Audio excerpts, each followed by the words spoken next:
out of anarchy, frustration, out of trying to stand for something you believe in. The battle lines have been drawn in the city that rocks as Cleveland, Ohio tonight will receive Rebellion. And this is TNA Wrestling's Rebellion. And this is Cindy predicting, and I actually counted, episode number 168.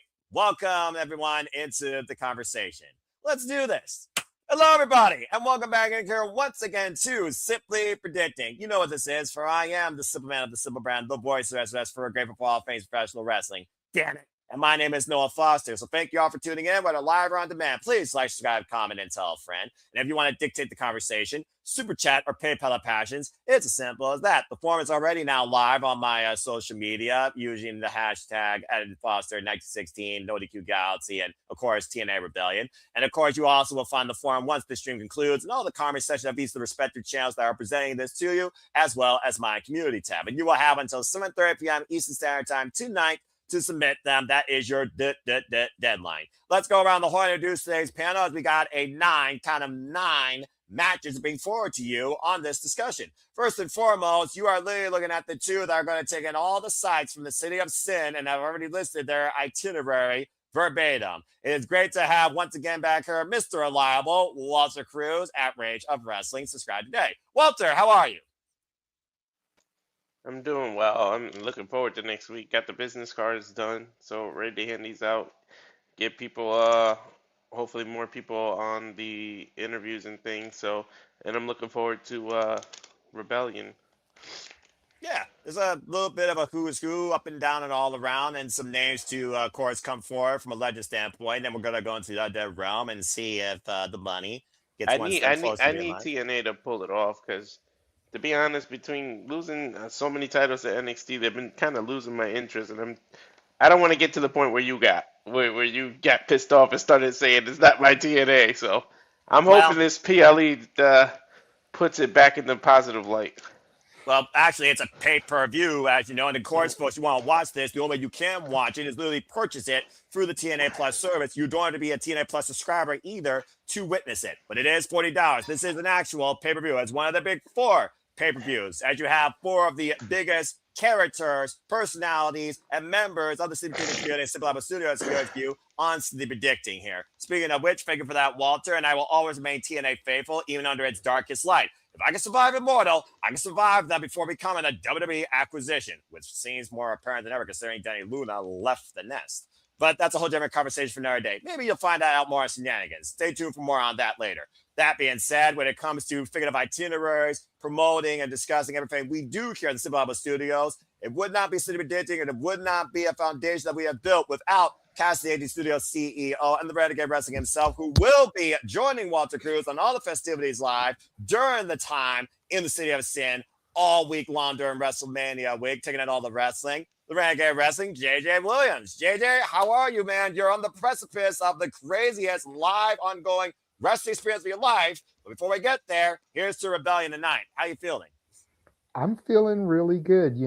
I don't have the disdain in my mouth that some people do towards the current TNA product with the NXT insurgent, invasion, takeover, whatever you want to call it. You know, if we're being real, some of the people in NXT that have held TNA titles probably weren't going to get NXT titles. So it's just one of those things where it's like, let's throw them a bone here somewhere. But I'm really curious, as you pointed out, to see when the payoff comes from this Undead Realm thing that's going on, because that is one of my highlights of the week, is watching those videos. Yes. Because for me, it's sheer cinema. And I know that phrase gets thrown around a lot. It's cinema. It's cinema. It's cinematic. Cinema, damn it. But the way they're shooting everything is very eye-catching to me.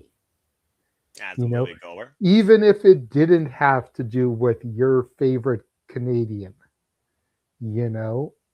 there's still something about the story development and the 7 sins to be able to release, and all the characters that are coming back and being a part of this. Yes. From Johnny Sweener to Father James Mitchell to the Monster Abyss. I can't believe that happened on Thursday night. You know, and the current stars that are getting messed up in this, Mara Sade and Tessa Blanchard and Mila Moore. You know, it's like, are they going to be sacrificed? Please. In order for the bunny to rise and live again? Please. I could see, no disrespect intended, but I could see a Mila Moore being sacrificed. Yeah, you know. I don't know if I could see a Tessa Blanchard being sacrificed. No, You know Victoria what I mean? Crawford. Like, Yeah. Victoria Crawford's more than enough. yeah, there's a couple of characters like I could see using this as a way to like write them off of television in order to resurrect. And then there's other characters that are involved in this that I'm like, but I can't see them being lost to all of this. You know, like I said, like a Tessa, like a Mara Sade, like Mara Sade is doing leaps and bounds exponentially things better than she did as part of the metaphor. Mm-hmm. So it's like, why would you sacrifice and get her off of TV? So I'm just curious to see how the payoff of all of this goes and when we get the culmination. Does it happen at Rebellion? Does it happen at the May pay-per-view? Do they somehow string this all along until Slammiversary? God, I hope not. While I am a fan of long-term storytelling, I feel like trying to push it for 3 more months is overkill. Mm-hmm. Next month, latest, has to come to an end, if not tonight at Rebellion. And shout out to Dev in the chat. I am feeling quite elegant today, good sir. I know this man, despite his dapper attire, hates everything elegant. But that's neither here nor there. It's good to see you in the chat, brother. Good to see you. We'll talk more about that later. And also, thank you, JJ, for that long diatribe on following the White Rabbit, as I have been following the bunny on this escapade with her and the demon. As I wait, and Rosemary and Allie will both be part of WrestleCon. Maybe Walter and I can get a picture with Demon Bunny together. I wouldn't mind you all do that. Enjoy yourselves. Okay, that being said, thank you, JJ. Sorry about that, folks. A little sub-tangent. Okay, it's not a match, but it's more worthwhile than most of the matches on this card, in my opinion. Yes, I'm biased. Deal with it. I know he cares about that more than he cares about the Knockouts title match. Damn fucking right. Anyway, sorry. Not sorry. That being said, 2 more people that I need to do is first and foremost, again, he's here during daylight. Ain't that nice? And shout out to, a Bali man. Appreciate you, brother. Pop?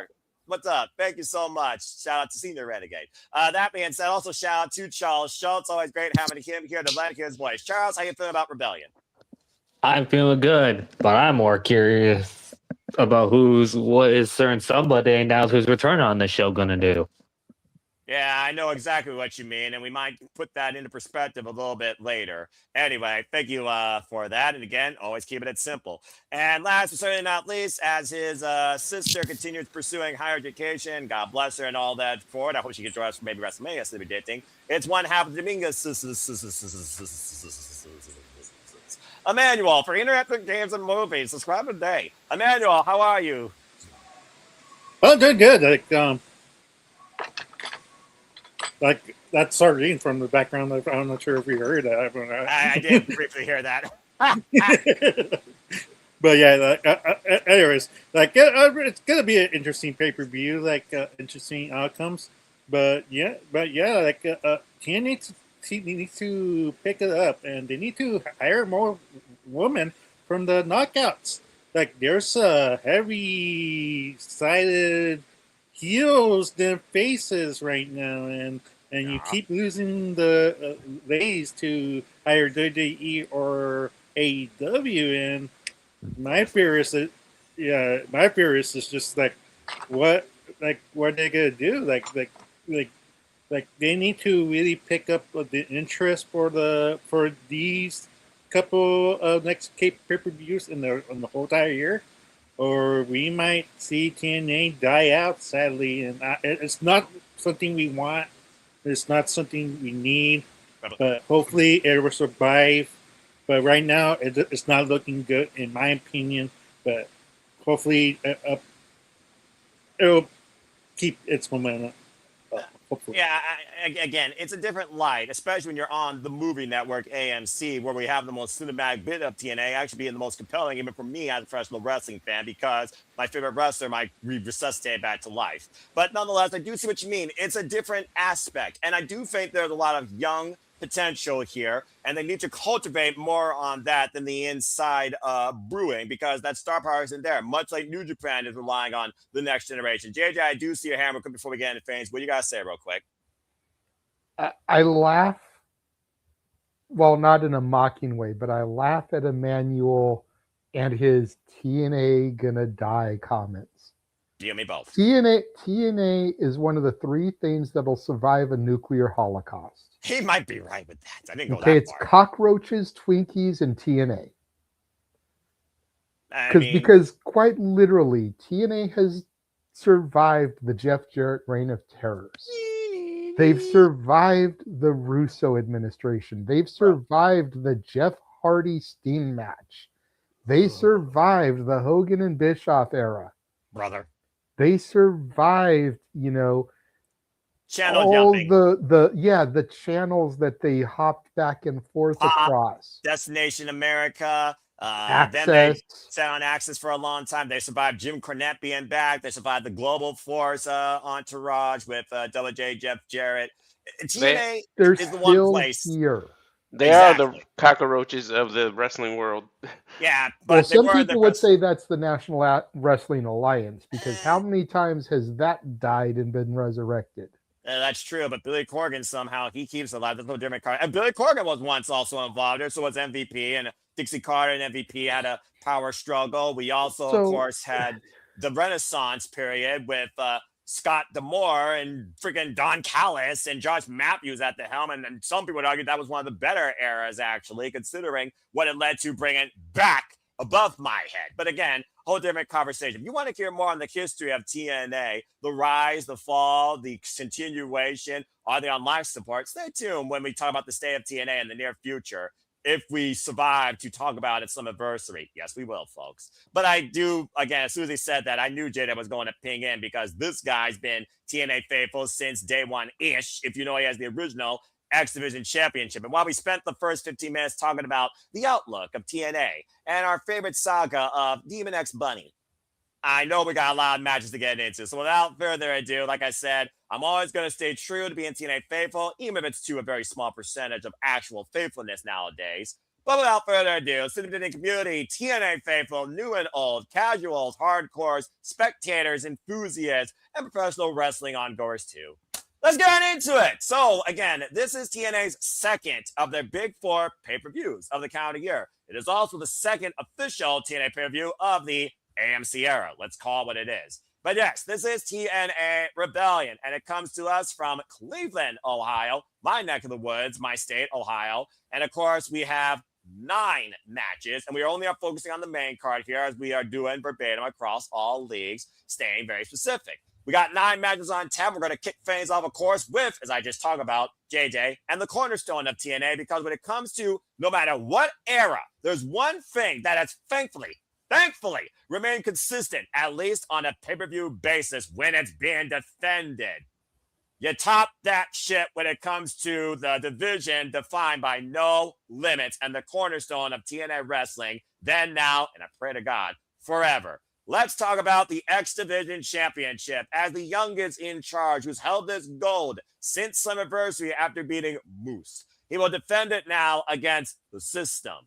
The System's Cedric Alexander. Of course, this is actually a rematch, as we know. Cedric Alexander previously faced Leon Slater in the very young start of his run as the TNA X Division champion, and he lost. Now, Cedric Alexander is part of System 3.0 underneath Eddie Edwards, Brian Myers, and Bear Bronson. Might I add, all 4 members of the system are in action tonight. We literally might see the system take over TNA again. System in full control. Good grief almighty. But nonetheless, Cedric Alexander, he tried to assault the X Division champion and the TNA World champion this past Thursday on TNA Impact during Mike Santana and Eddie Edwards' contract signing. Didn't get much out of it, though, as Leon Slater was able to fend off Cedric and Eddie Edwards and stand alongside Mike Santana. There is tremendous respect between both the TNA X and TNA World champion. However, because he is the X Division champion, let's not forget, and even Mike Santana knows this in the back of his head, and he welcomes it. Probably more from this guy than the other person that I don't think is going to cash in. That's why it's not a bonus question, because he's also in action against somebody else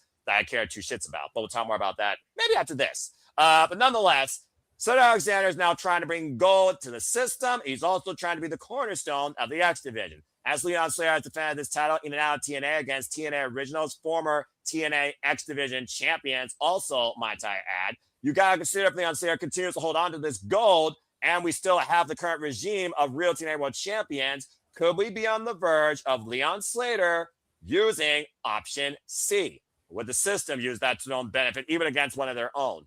Let's go around the horn and see what you all think after this long period of time. He's been champion since last year, July, if Leon Slater has met his match. We are going to start with JJ, and based on the size of the panel, everyone will get to say their piece on each of these matches, because I do think we got a lot to say regarding several of these matches, especially when it comes to the actual championships of TNA. Hi, JJ, who still has the original X Division championship, by the way, somewhere inside your casino closet. What do you think about Leon Slater's run as X Division champion this year, particularly the fact he's finally defending it again? I don't think he's defended it actually since literally February. And do you think that Cedric Alexander, now part of the system, does the system work, or does the youngest in charge stay in charge of the X Division? What do you think? I'm really torn here. And I know that probably surprises some people. On the one hand, I don't see Leon losing it until Slammiversary minimal. So 1 year later? However, this is a new system. And if this new system is going to begin to assert its dominance, it needs to start taking over the ranks. Cedric Alexander is long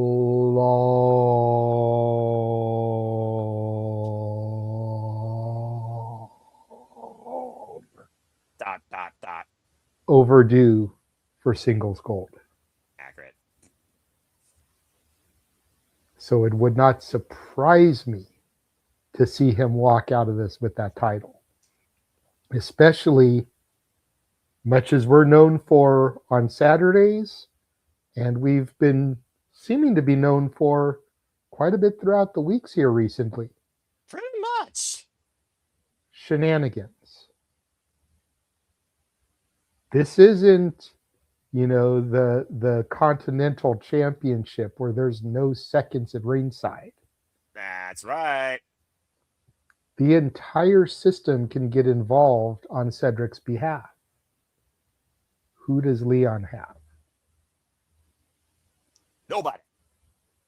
He's got allies, but a lot of them are preoccupied. And we also don't know where this match will fall. Traditionally, the X Division is a kickoff. But ever since the new championship came into play, which Trey Miguel has, smoke him if you got him, that is occasionally substituted as the kickoff, putting the X Division title more in a prominent showcase mid-show. Yeah, and that also is on the line here. So we're not really sure where this will fall in the grand scheme of things. Will Leon's allies be healthy? Will they be battered and bruised and defeated in their own right? Will they be preoccupied and unable to assist if the system sticks their nose where it doesn't belong? All these things play into this. But gun to my head, $100 on the bookies table in Las Vegas, I'm finding some way that Leon comes out of this still champ. All right, then. So he's got Leon Slater retaining. And by the way, folks, this will be Leon Slater's 12th defense. And again, this is how much this TNA era is a blur. He did defend it last month at Sacrifice, against Eric Yǐng after being pile driven on his head. With wins over Eric Yǐng, Nic Nemeth, Rich Swann, Cedric Alexander, as I said earlier, he's been involved in HOG, Wrestling Revolver, and freaking NXT. Even against freaking Terry Lorenzo. He's had quite a strong run here, and he has currently been the FC champion now for 265 days, to put in perspective. Either way, the battle's been set to retainment. And I'm just going to go literally around the horn here clockwise and say, I agree. At this point, I get it's a new system, but not every new version is better than the previous. Hello, Windows Vista. But nonetheless, I feel like Cedric Alexander right now, I just don't think he's going to get it. I think there's still too much stock in Leon Slater and the aspect of him putting in option C to challenge for the TNA World Championship, especially with Daria Ray's influence lately in his ear, who brought that up in the first place. And how much Leon Slater and Mike Stan both have been tied together to represent TNA, to grow through TNA, and to support one another, including tagging together at No Surrender, lest you forget. I think Leon Slater still has more to offer as the youngest in charge of the X Division, but I do think that changes later and sooner than rather than later. But I don't think tonight. I also got Leon Slater retaining. Walter, what do you think here? So Alexander has not been the heart and soul of anything since 205 Live, but could he possibly be the next cornerstone of the X Division here in TNA Wrestling, thanks to the system backing them up, despite the fact, much to what I talked about earlier, the rest of the system is occupied too, so I don't know whether or not they would get involved, considering all their occupations are for championship gold. So do you think that Alexander, no matter the order of the card, do you think is the first one to fumble or the first one to bring an upgrade to the system when it comes to power leverage? I'm with Jade in terms of, I'm torn with this one because everybody's got to lose the title eventually. He's had this title for a while. And Cedric is overdue. And plus, the system has just been rebuilt without Moose. So what better way to show that they should be taken serious than they start winning titles? They got a shot at the tag titles, and they got a shot at this X Division title. So is he the start of the new upgrade? You know, did Windows do a download and do an upgrade? Because you know how they are. They constantly have to do upgrades to get the system to work correctly. So Accurate. I somehow still feel Leon's going to pull this out. It may not be a fresh, clean 1, 2, 3. It could be a DQ or something which earns a rematch, and then Cedric can officially win it later on. But this is one of the big four. So if you're going to do title switches, this is the pay-per-view you want to start it on. But I don't know. I just got a gut feeling that Leon's going to pull this out. I think TNA's all in with Leon. I honestly, before AJ retired, I was hoping Leon would have defended this title against him. But we'll see. I'm going to go officially with Leon. But I wouldn't, you can't call me shocked if Cedric comes away with it. Especially with TNA, no matter what era, has shown how unpredictable it can be when it comes to a championship. Fair enough. We got 3 online slayers. And shout out, by the way, to the 14 of you that have filled out the form so far, including that limited to Cleaver, Con Andrew, Jeff Chadwick, Dave, who's in the chat. Hello, Dave.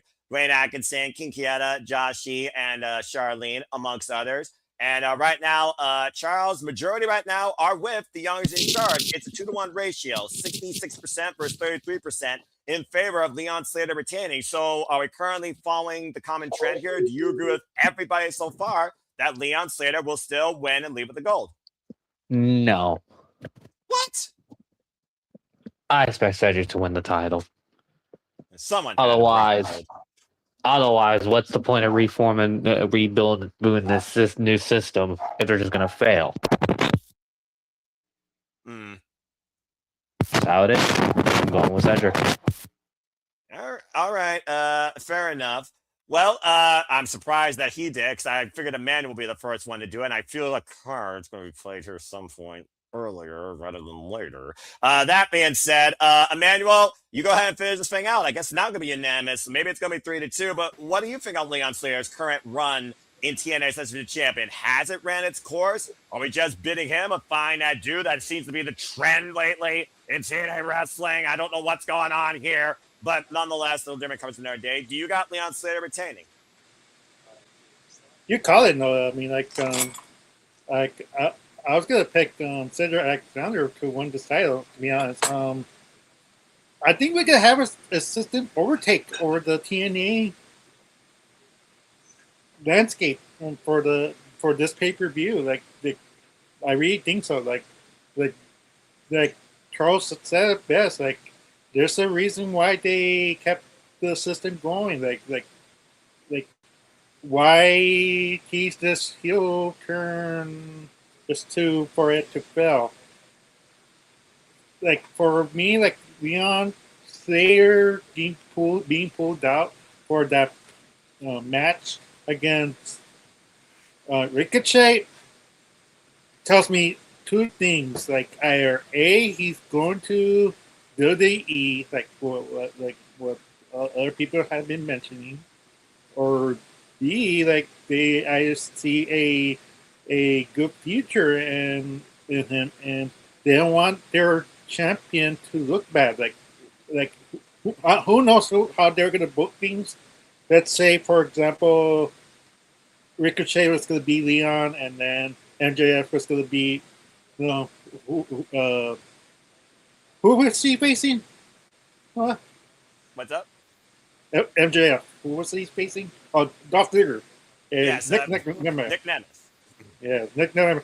And both get loose. Like, and we really don't need that action exposure that TNA is beneath AEW.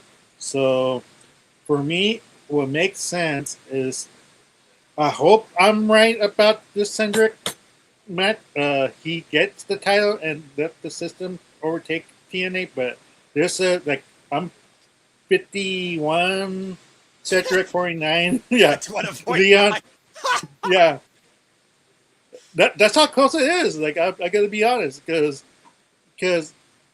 at right now you need to, like, if Leon's there is the face of TNA, like, you gotta keep him. You gotta make him strong.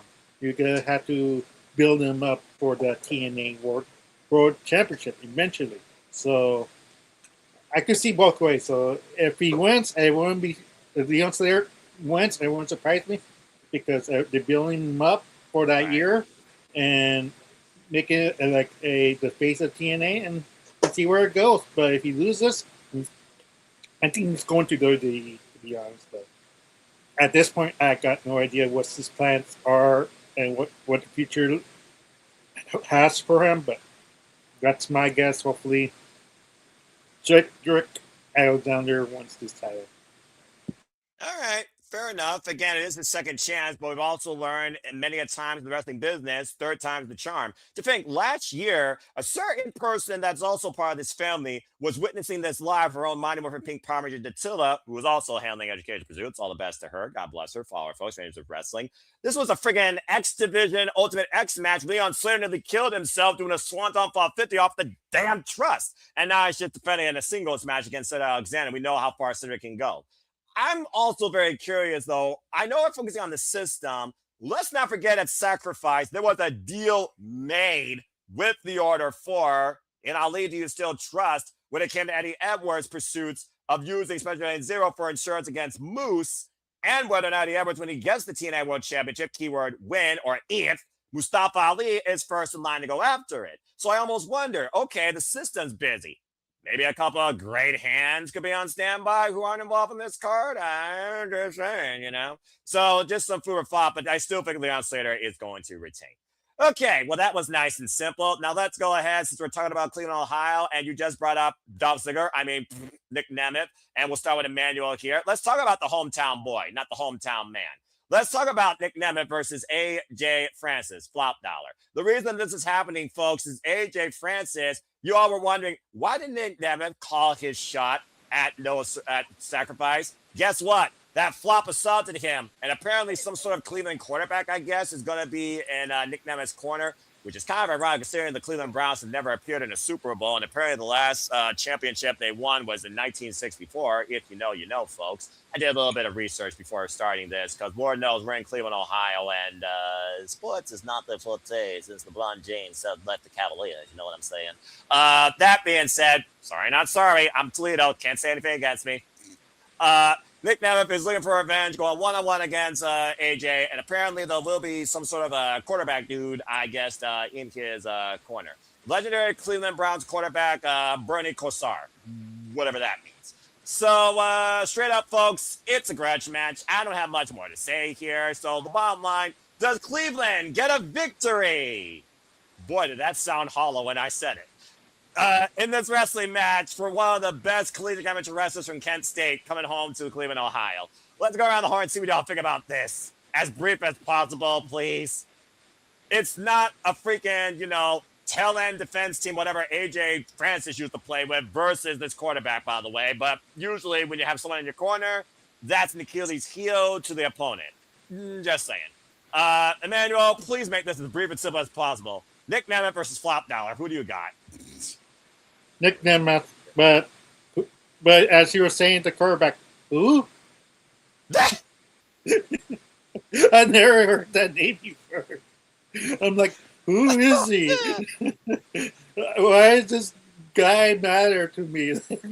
Unless you're a hardcore football fan that you know. He's a legend of Cleveland Browns, apparently, I guess. I don't know. So, but yeah, like Nic Nemeth needs to win this. I think there's no discussion with this. He has the cup. Why would you make him lose just to make AJ Francis to look good and be in the title contention? But it's heel business heel. So this makes no sense. That's true, actually. So. Technically, that's actually true. I didn't even think about that. So this does not make sense. So Nic Nemeth, why not? And look, I will say this, since we've entered the AMC era, I feel like this should just be literally a vote to see if someone disagrees, because I don't think no one's going to disagree. Since we've gone to AMC, celebrities and sports people have been much more prevalent in this era of TNA. Let's not forget, Teddy Swims came out, and I'm pretty sure he has far more credibility than the Cleveland Browns as a whole, with Trey Miguel, and no, I'm not singing anything by him. There was some other sports person, Atlanta Falcons, that's it. The Atlanta Falcons helped Moose against the System and Bear Bronson prior to sacrifice. So the hometown man was representing the New Orleans Saints, which I think have a better record in the NFL than the Cleveland Browns. I don't freaking know. I don't watch football, folks. For more on that, go to Statboy Sports Bar, all right? Statboy approved. But yeah, seriously, are we really going to talk about this match at a pay-per-view? Seriously. If we're not saying Nic Nemeth in Cleveland, where Cleveland barely gets victories as it is, what are we doing with a guy that could be a future TNA World Champion again, to your point, could call his shot? And yes, folks, I didn't make it a bonus question because he's involved in this card, so why the hell would I think about it at this point? Like, seriously, if Aiden's going to saw him before, what makes you think what makes you think Flop is going to flop over him again to make sure he doesn't call a shot again? Biggest giant crybaby face big man in this roster. Nic Nemeth wins. Moving on. Oh wait, other people gotta speak. All right. So the battle's now open for two Nic Nemeth. Does anyone want to say anything or have anything different before we move on? Go ahead. Damn you, AJ. I also will say 80%. It's not unanimous. You all are fucking idiots. 80% went with Nic Nemeth. Somehow 3 people went for Flop Dollar. I guess they want to be part of that penthouse, which is cheaper than seat in coach class. Go ahead, JJ. Speak real quick on this before we move on. I don't think anyone else has anything to say because I didn't see no hands, but you did. Go ahead. The floor is yours. Well, okay, so I believe I picked Nic Nemeth on the official form, and I'm gonna go ahead and stick with that. But I just wanted to touch on something that Emmanuel brought up. Go for it. Because he mentioned the whole having Nic Nemeth lose when he's got the call your shot. Yes. How many Mr. and Mrs. Money in the Banks have we seen that have gone on a losing streak after winning said briefcase? Yes. Until they cashed in said briefcase to become champion. And more than I can count. So Nic Nemeth losing in his hometown to AJ Francis is not out of the realm of possibility, especially if TNA is as seeped in WWE as everybody wants to say it is. I mean, Bayley lost in San Jose yesterday. Bayley lost in her hometown. It's not beyond the realm of possibility, especially when we're talking about a show with an undead realm, to have Nic Nemeth lose here. Fair enough. I'll give you that. And you know, I just had to bring it back to the sports comment. So what you're telling me is the Browns, the Toronto Maple Leafs have actually won a championship more recently than the Cleveland Browns have. Damn it! Yes. And Damn. before LeBron James brought a championship to the Cavaliers, I think the last time a Cleveland team was relevant, Oh no. Rick Wild Thing Vaughn was on the pitcher's mound. Yeah. The only time the Browns make it to any bowl is when each of us take a shit. Damn. That's why we call it taking the Browns to the Super Bowl, because it's the only way they get there. Can we try and maybe give them some optimistic hope at the fact they're going to have a new stadium, I guess, some point soon in Cleveland? I don't know. Noah. There's no. I'm trying. There's no, Noah. There's no. There's no. To add to JJ's point, don't forget Seth was the opening match against Orton in WrestleMania, lost, and then later cashed in the Money in the Bank to win the title. Fair enough. Fair And enough. also, real quick. And to Walter's point, there have been more than a few opportunities where a briefcase holder has lost and then cashed in later in the night to win the title. True. And the last time Nic Nemeth was involved for a championship, he lost to Leon Slater on TNA Impact. You were going to say, Charles? I'm sorry. And it was also kind of funny you brought up Money in the Bank holders have lost before they cashed in. That applied to Nic Nemeth as well. Nick has lost match before he cashed in his Money in the Bank back in 2013. So that's true. And he had one of the history. So it wouldn't be the first time. Yeah, you're right. I mean, Nic Nemeth has also been, again, he's also freelancing. He's been in Memphis. He's been in AIW, which is also very local, of course, to the Cleveland, Ohio area. He's also been involved in JCW. Shout out to Juggalo Championship Wrestling. In fact, I think he recently just lost the match at that place. So he's actually going to be in a fatal four-way for the championship at Stranglemania. Oh, wow. Woo. Okay. Yeah, it's going to be Nic Nemeth versus Matt Riddle versus Caleb Conley versus the current champion, Pablo Escobar's favorite drug dealer, cocaine. What a name. What day is that, JJ? That would be Friday at 11:59 local time, midnight, basically 3 a.m. Eastern. Yeah. I'm definitely watching that even more. All the wrestling. Walter and I will be there. About saying, Mickie, all of you. And Charles, I do believe James may need a commentator. So if you're actually going to be up, I will pencil you in.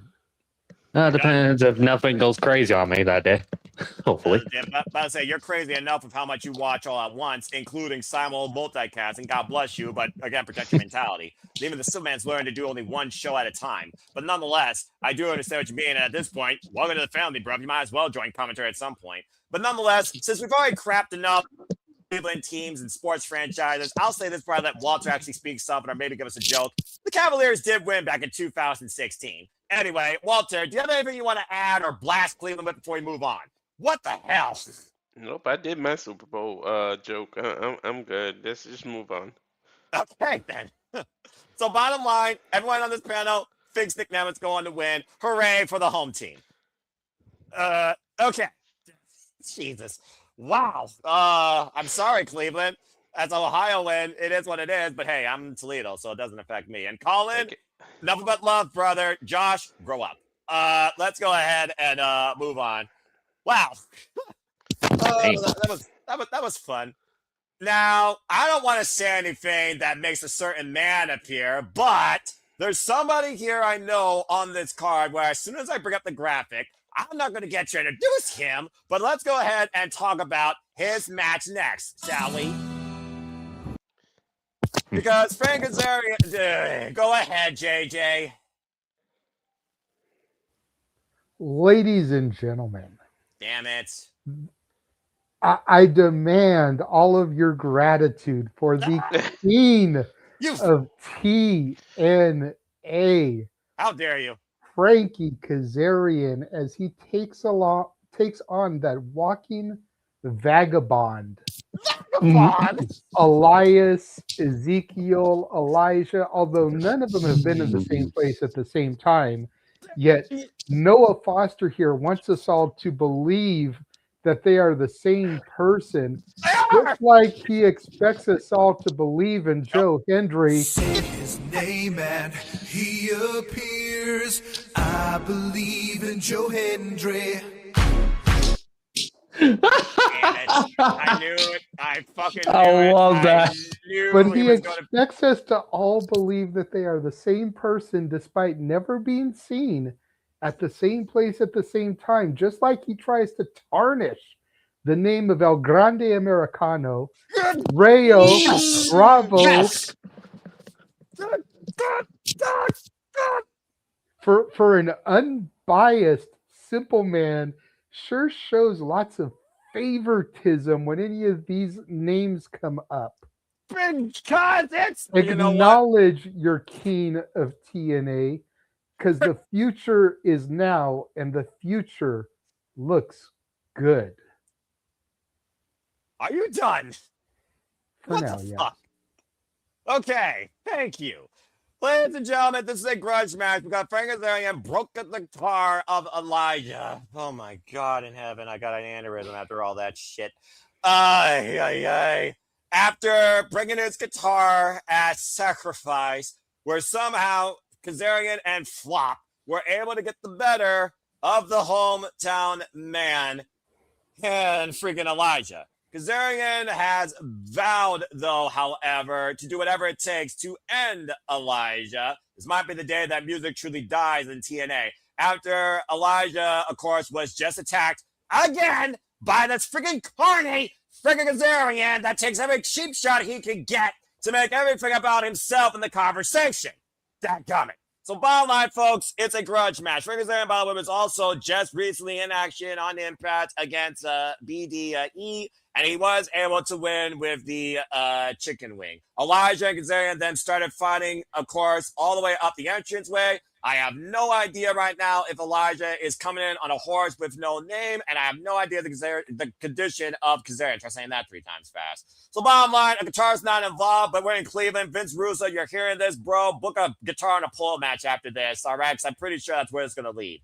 First time I want to win grudge match, folks. Kazarian versus Elijah. We're talking about the man that put freaking Mustafa Ali in a guitar-shaped coffin who's challenging for a championship on this stage. So truth be told, if Kazarian wins here, we might get the guitar in a pole match. Kazarian gets brain, the future falls back to the past, and maybe he loses that buzz cut, goes back to being bald and being a bad influence, and maybe he could try and become TNA World Champion again. Nah, I don't freaking know, without going into the lake of reincarnation at the Hardy compound. But regardless, I feel like because of the fact that I don't think this is going to be over, begrudgingly, with a mindset versus a heart outlook, I got to go with Kaz for the win. But nonetheless, I think this is not going to end in Cleveland. But I'm going with Kazarian by hook or by crook, winning again.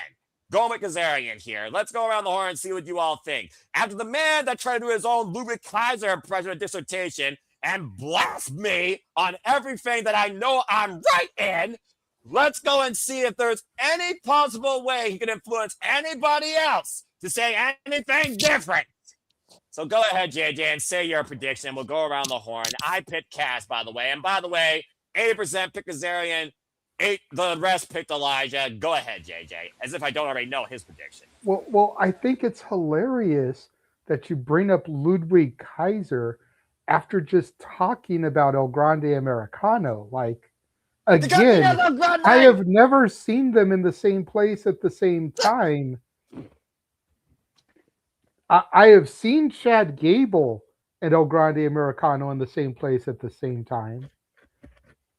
But I just find it ironic that you bring up Ludwig Kaiser, and we were just talking about El Grande Americano a couple minutes ago. But yes, Noah, yes, I have the king of TNA ascending to and sitting heartily back on his throne above this peasant known as Elijah.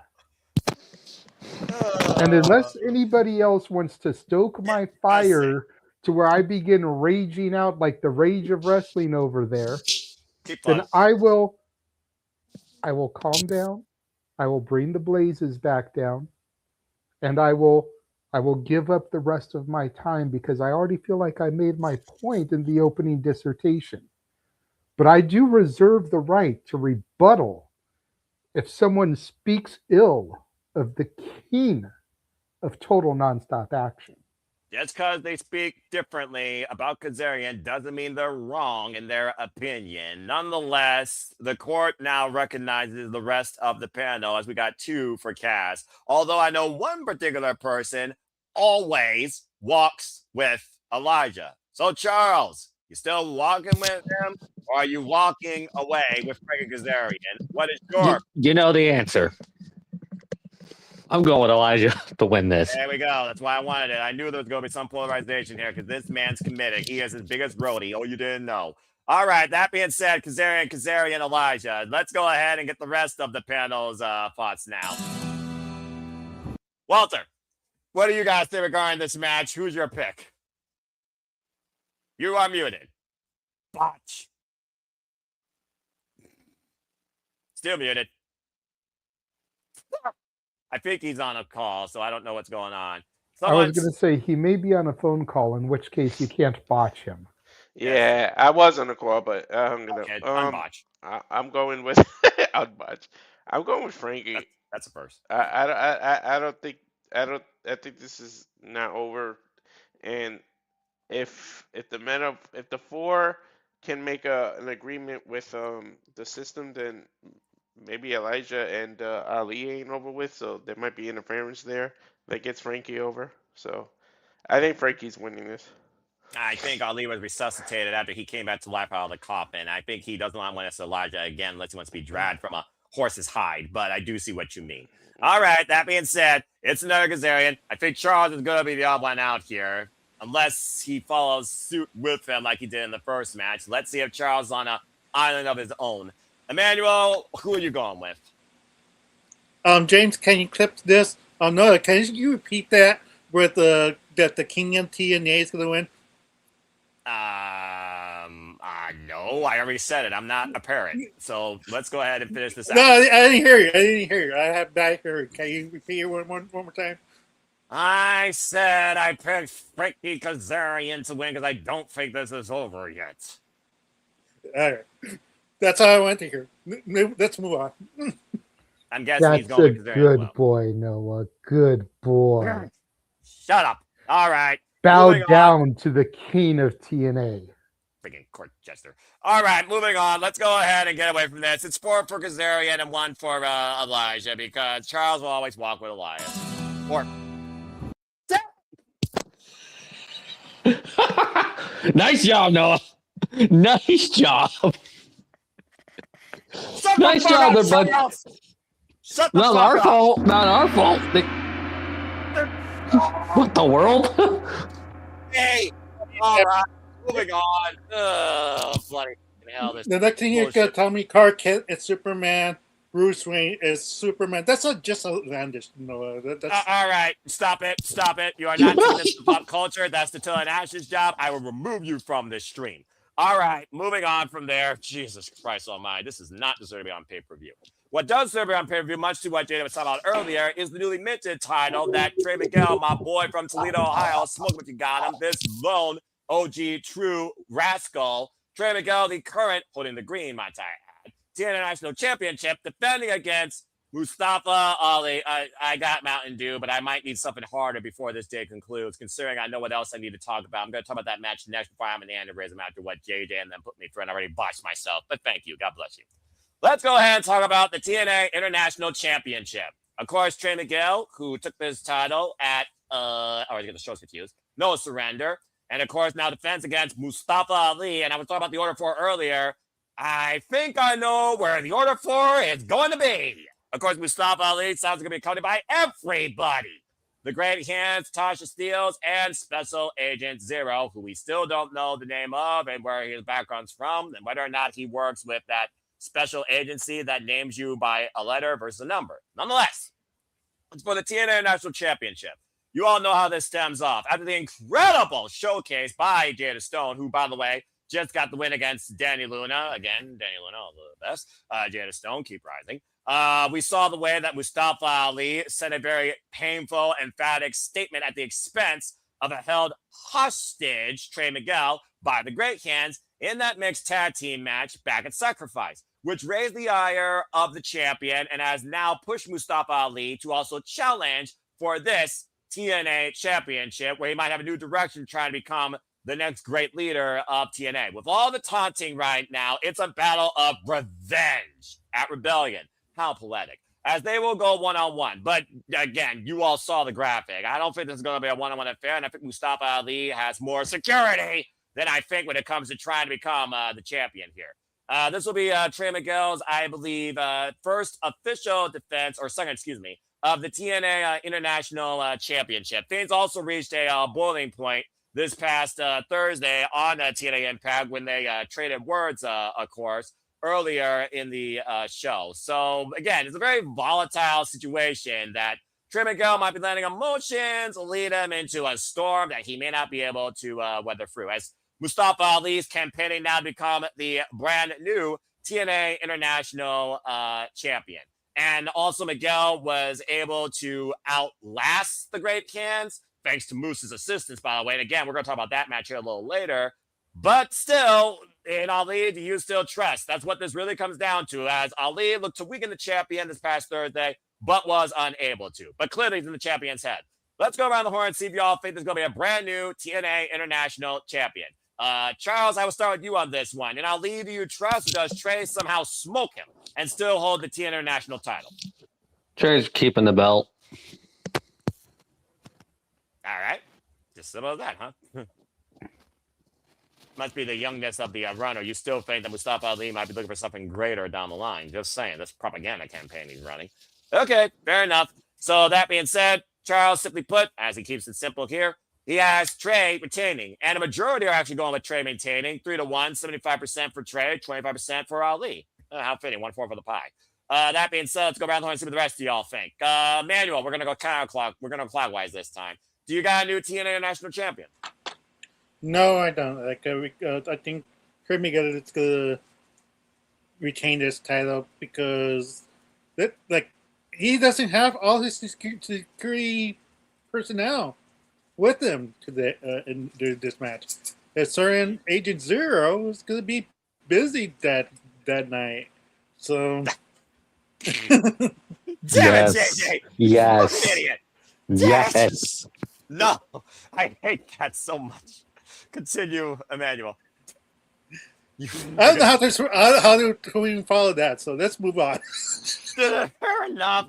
He's got also Trey retaining. JJ, despite the fact you compared Agent Zero to that, do you got Trey retaining as well? I can't keep it together. What's the matter, Noah? I'm trying to talk about my boy Trey from Toledo, Ohio. I'm fine. Do you have Trey retaining the TNA International Championship? Get that off the screen. Again, based on order here, another perspective of order, cause and effect. Do you got Trey retaining?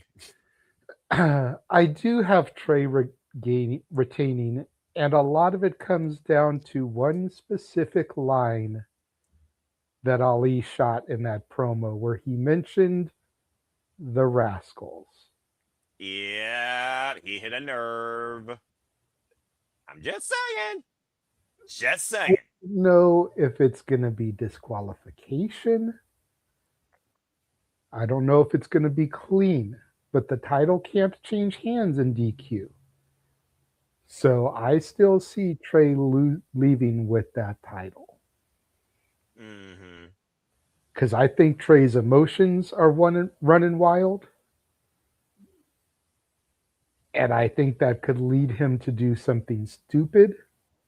You think? Even if he's doing something stupid to my point. Can't change hands via DQ. True. So how stupid is it really if he still walks out with the gold? And with WrestleCon just around the corner, with all 4 rascals going to be there, and with Trey being the only one with the belt right now,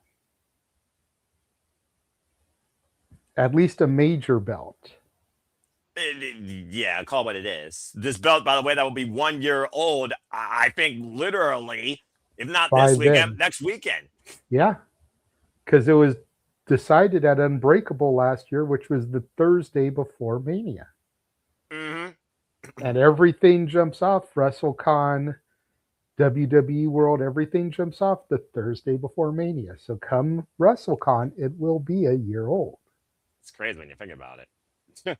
But yeah, I've got Trey retaining here. I'm just Whether gonna he say beats him 1, 2, 3, or it's a disqualification, which I think a DQ might actually be the best way to go, because Mustafa and Trey have some great chemistry, oh yes, both they do. on the mic and in the ring. So I want to see this go a little bit deeper to where we can maybe get to some form of stipulation, whether it's no disqualifications or something. I think that's the next inevitable step. I think you're onto something there, and thank you so much, by the way, for your comment here. And again, I'll say it once, I'll say it again. When Mustafa Ali came back, he interrupted one particular individual, and that individual holds the cornerstone and is in our main event. Again, we need great leadership. That being said, he also did say, though, and again, you can take it with a grain of salt considering this graphic, he wants to face Trey and beat him 1-on-1. But we all know you don't trust somebody in a political position. And we saw when Trey, like you said, got triggered, the order 4 immediately came down to their fearless leader's aid.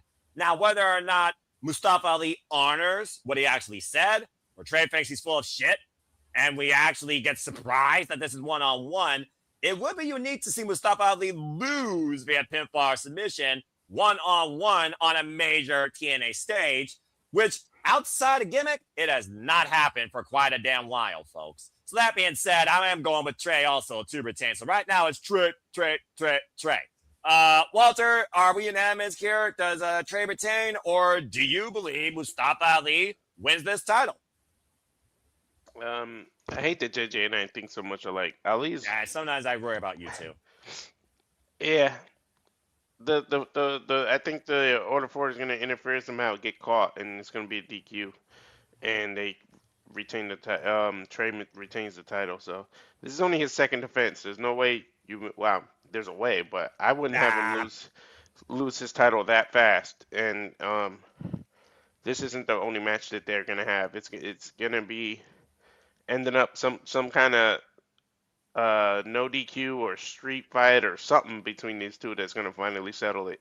That way it doesn't matter when the rest of the order 4 interfere. Trey's going to get some backup somewhere eventually. I don't know if that means you have people from NXT come help him or something, but I feel like this ain't going to be their only battle. So I feel like he retains the title regardless of whether he actually wins the match or not. There's only one other thing I want to add to this equation that really picked this thing up. Jada Stone. It was Jada Stone that became part of the entire fuel to the fire, for being honest here, and Trey joined the crossfire. And we also just saw, once again, that press secretary who's been instrumental in Mustafa Ali's run in competition as of late assault Jada Stone, blindsided her. I don't think Jada Stone is done with the order 4 either, and that's another thing that could lead to a surprise roll-up if that's the only way that Trey actually gets a definitive win over Ali. I think Jada Stone, if the order 4 gets involved, because if nothing else, I think Tasha Steelz will. If the order 4 gets involved, I don't think Jada Stone's going to be too far away, because she still wants to snatch that bitch. So I'm just saying, regardless, Trey's going to retain. But like y'all said, I don't think Trey and Ali and Jada Stone and Tasha Steelz are done with each other by any means. But this should be a hell of a match, as long as we don't have a crazy interference breakdown, DQ, throw the thing out. Okay, well, that being said, from a match that should be honorable, whether or not you trust in that, to a match that's going to be simply one word: hardcore country. Because look at this. We have a hardcore country match. Let's just call it what it is. It's a no disqualification with all 6 of these broads. Let's just call it what it is. Let's talk about this Knockouts Trios match as the Elegance brand, Heather and M by Elegance and Ash by Elegance. The Elegance brand take on this trios of TNA legends. Taryn, Terrell, boom, ODB, and of course, TNA Hall of Famer, who went into the Hall of Fame, might I add, just last year, Mickie James. This all escalated, of course, going back to No Surrender, when Mickie James came back and confronted Ash regarding the TNA Knockouts Tag Team Championships against Zaya Brookside and Indy Hartwell, and of course, a war of words. And apparently, I guess you can get mentally injured in this game as part of an injury report. What the fuck? Get some therapy. And apparently, it was all just a ruse. Ash is now back in play, and Taryn Terrell, she was assaulted this past Thursday by the Elegance brand. Go figure. What else is new?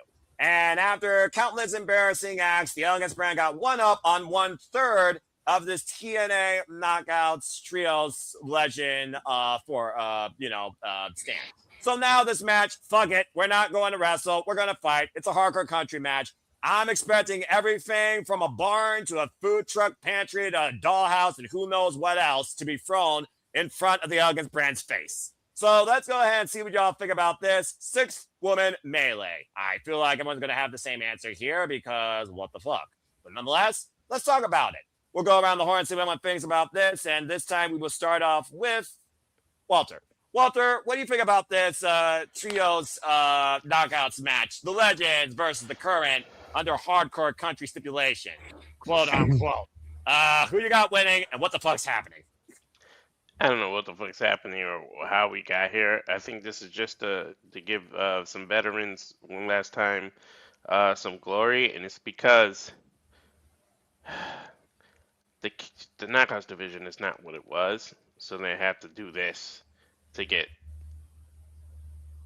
us interested in it again, and kind of sucks because throughout the years the Knockouts division was the best women's division going, no matter what, and then you let people go or quit or whatever happened, go to Maple Leaf Pro, and now this is the suffering of the Knockouts division. But I feel like this is catered to just get the legends a win, and it's like going to be probably a one-time thing. So it's their match. It's catered to them. I'm going with the legends, the hardcore country legends to win. The only thing that would make this better is if I see Tara come out and literally Whittle Peak somebody just cause. Maybe Timu Pee Wee Herman. I don't know. But yeah, if you're going with the Elegance brand, you're stuck on something cheaper than the champagne they drink. And it's warping your brain worse than Walter's product. Support him today. Yeah, I'm not going against Mickie James, ODB, and Taryn Terrell, even if I was drunk. And again, I'm 99.7% sober. I'm not betting against these legends, especially against this shit. Definitely Mickie James, ODB, and Terrence Terrell for the win. We'll go counterclockwise this time and get everyone else's thoughts. Before I give it to JJ, I guess there is one poor loss, unfortunate soul that picked the Elegance brand. Who the fuck are you? 95% went with Mickie James and company. 1% went with the Elegance brand. Where's the prime of his George Iceman himself? JJ, go ahead, speak. What you got to say about this match? Well, before I say anything about this match, I do want to shout out Armin in the chat here. First time I've seen him pop up. Hi, Armin. Really contributing to the chat.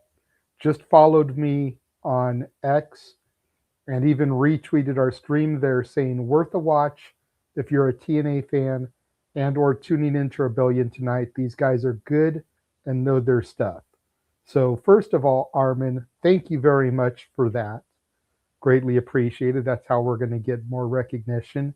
Game recognized game. We appreciate the love there. As long as the wrestlers get the recognition too. And at the end of the day, you can go John Oliver tonight when it comes to the comedy angles that are going to happen in this match. And much to your point, as I saw in his comment, It's a gimmick match, folks, for Pete freaking sake. Of course it makes sense for the freaking legends defining the gimmick to get the win. It's as clear as Wrestling 101 as night is today. You kidding me? But anyway, again, that's just my outlook. Go ahead, JJ, please speak. So everybody on this panel knows how much I do enjoy the Elegance brand. Yes. I'm one of the few on the panel that have been down with the Elegance brand pretty much since its inception. Much like I feel with a lot of the WWE cast-offs that have found their home in TNA. Mm-hmm. I feel like Dana Brooke is doing some of the best work of her career as Ash. She found her character, that's for sure. You know, even if it was in its inception a timeless knockoff, you know, that I even had to go as far as to nickname Dimeless Dana Brooke. Damn, I remember that. Ash by Elegance has morphed into one of the more entertaining characters in this new era of TNA wrestling. And the fact that people like you despise the gimmick so much, damn right, just means she's doing her job well. Exactly. So, you know, not everything in wrestling's got to be just enjoy life and enjoy wrestling with me. There's actually stuff here that legitimately pisses me off. Continue, JJ. I picked the legends in this match in the official form. I'm not the one person. Okay, but, and I'm not changing my pick, but I could definitely see a case for the Elegance brand getting the dub here. At the end of the day, if the legends win, where do we go from here? Mickie's not going to be around on a week-to-week basis. No. ODB's in her retirement, her final run. Yes. Taryn Terrell, we haven't heard from in God knows how fucking long. About a decade. So if they win, what's the point? They're still all you do is you stifle the group that's going to be here next week. All you do is knock down a few pegs. The only credible tag team that you have on the fucking roster still.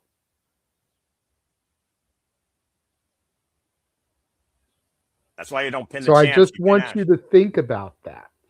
It's Again, simple, JJ. I'm not changing my pick, but if the Elegance brand loses, it hurts more than it helps. And they're going to be here the next week and the week after that and the month after that and 6 months after that probably. Whereas probably not going to see Mickie, ODB, and Taryn again. At least not anytime soon. No. Maybe at Slammiversary.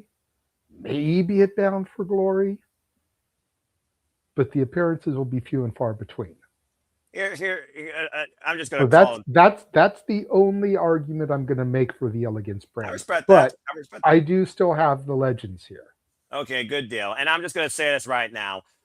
There's a reason this is happening. Tickets and appearance and appeal.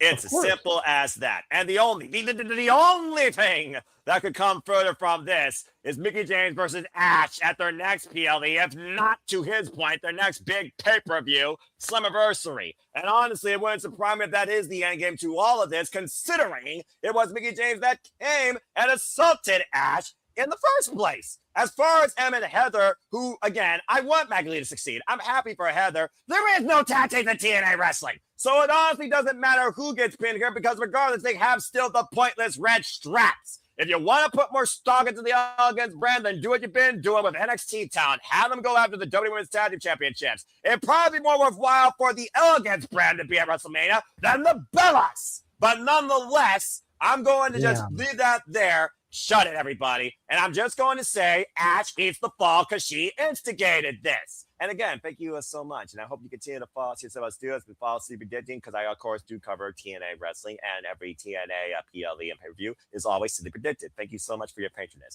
Regardless, it's Ash who started. It's Ash who's going to eat crow from it, or whatever they serve on a farm, considering this hardcore country. I guess hay in this case. Regardless, they're not winning. Legends are winning. And Ash will be fine, and so the Elegance brand, because they are the persistent only faction with women right now that are spearheading the TNA Knockouts division or lack thereof. It's as simple as that. It's a Legends showcase. To be in the ring with these three, might I add, former TNA Knockout World Champions, that's already raising their stock. But you can't go against this legendary trio. No, take a look at this real quick. I think that may be the biggest number we've ever had for Simply Predicting. That's not like a WrestleMania or something. Well, thank you, everybody that's tuning in. If you haven't already, follow us at Studios on the X, and please like, subscribe, comment, and tell a friend. For, of course, we do this for the love of wrestling and to put the spot on the wrestlers, support the workers, not the brand. But thank you for being TNA faithful and leaving your impact. Okay, that being said, Mickie James, ODB, Taryn, Terrell. I only pointed at us three because we all said the Legends are going to win. Emmanuel, you say something different, I'm cutting you off this stream. But let's go ahead and get your thoughts. What you got to say? I love how he threatens that. Like the other two of us in the top row don't have producer credit and can't bring him right back. Damn you. Go ahead, Emmanuel. No, I'm not offended that you think I gotta pick the Elegance brand in this one. I was pretty sure the Emmanuel card was coming out here. That's why I said it. No manual card for this one yet. But damn it, I agree with JJ. Like, what did these legends get out of this that didn't win? Like TNA stock. Yeah, exactly. But like at the end of the run, like you want to push the future of TNA as well. So it wouldn't be so far fetched to go with the Elegance brand. But I picked the Legends, Mickie James, ODB, and Terrell. And it's just like it makes sense. Like it wouldn't be the first time wrestling put over the Legends over the regulars, aka the Accession. And we'll talk about that. If you know,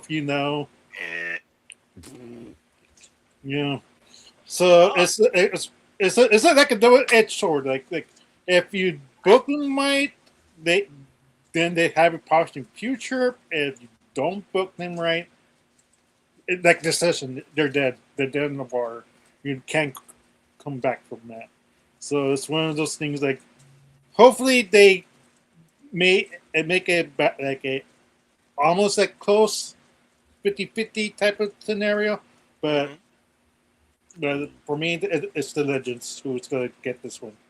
And shout out, by the way, to Kiara Hogan. Her name was, of course, mentioned. The former Fireball who lost her way during the Dead Realm at a time, which led to a whole escapade about the bunny losing her soul to save her and Rosemary. That's a different conversation.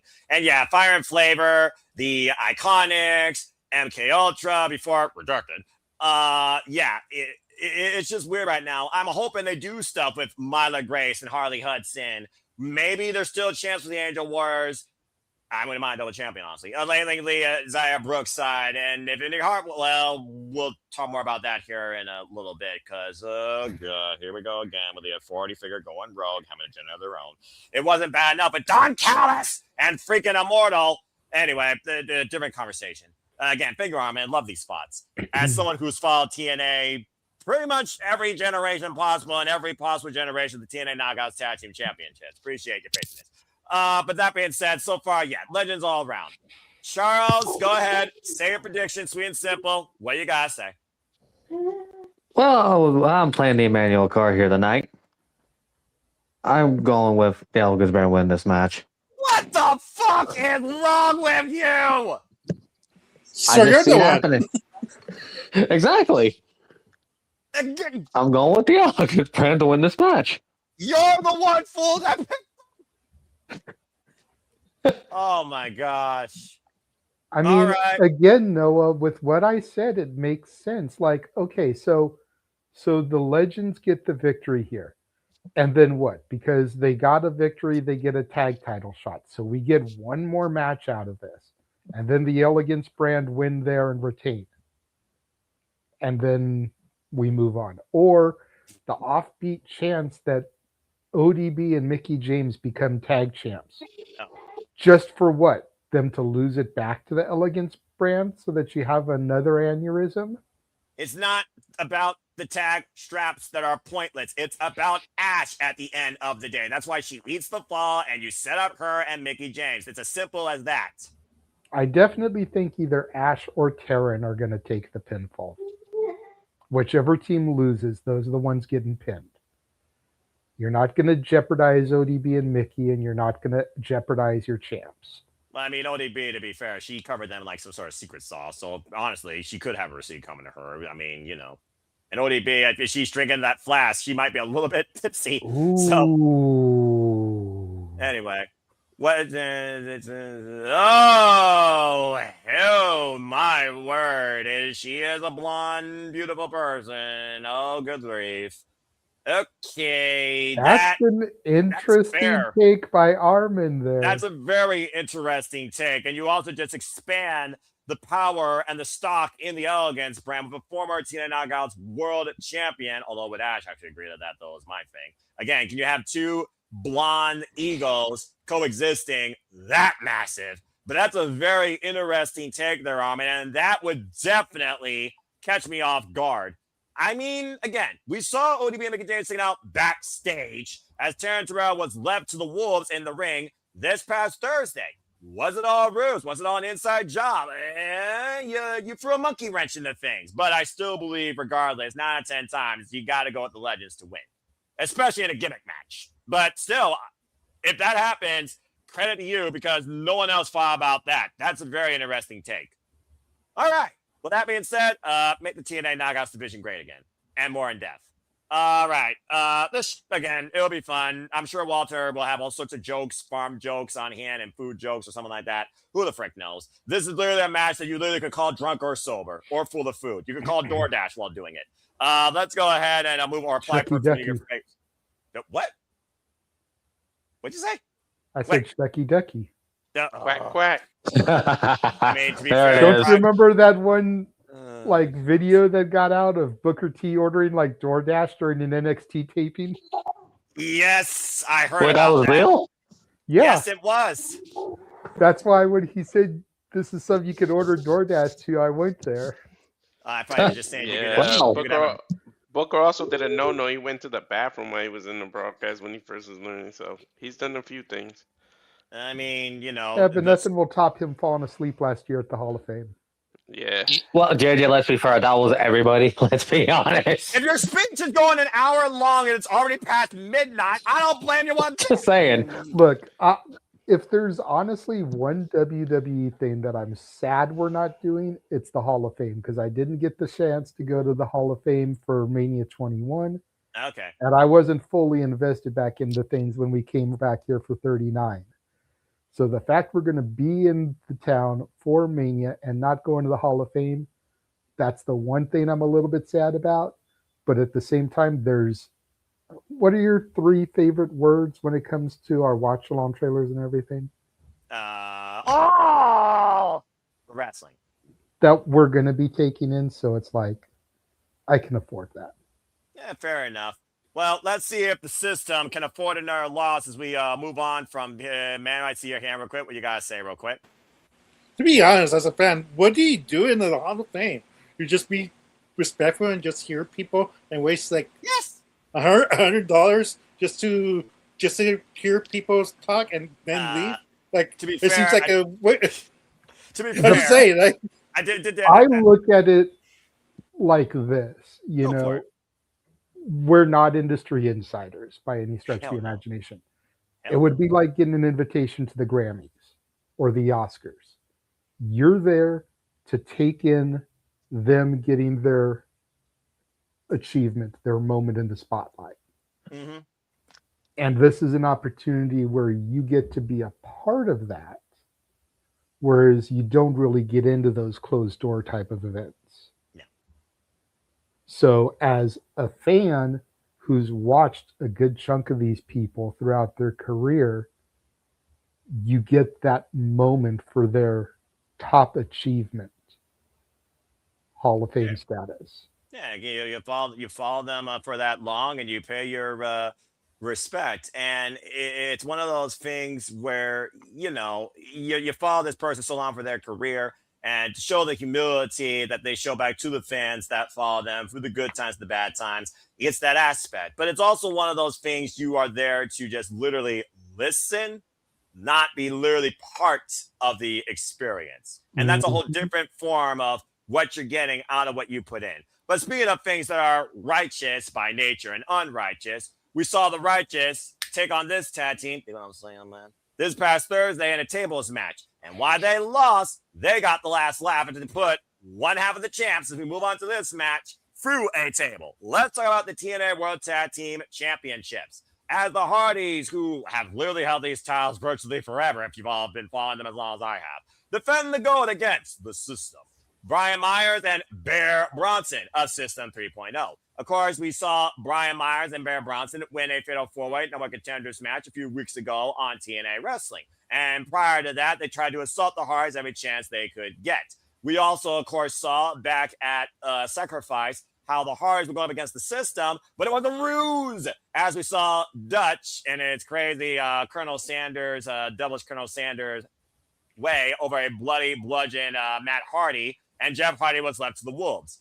As Vincent and basically Dutch have sent these Hardys down this proverbial mental warfare, this past Thursday, they got their comeuppance as they challenged the Hardys to TNA World Tag Team Champions for the second time this year after losing out against them at, I believe it was Genesis. At the end of the day, though, was a tables match, and the Hardys have defined tables, ladders, and chairs. Oh, my.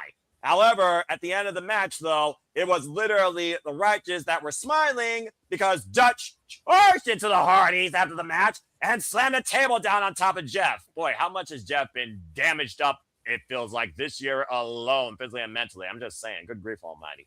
Regardless, now it's the official two of the System challenging definitely less than 100% Hardys for the TNA World Tag Team Championships. Brian Myers being former TNA World Tag Team Champion 3 times over, I believe, for the System, alongside the Edwards, considering his level of tag team experience and pedigree, most professional wrestler, for those that remember that name.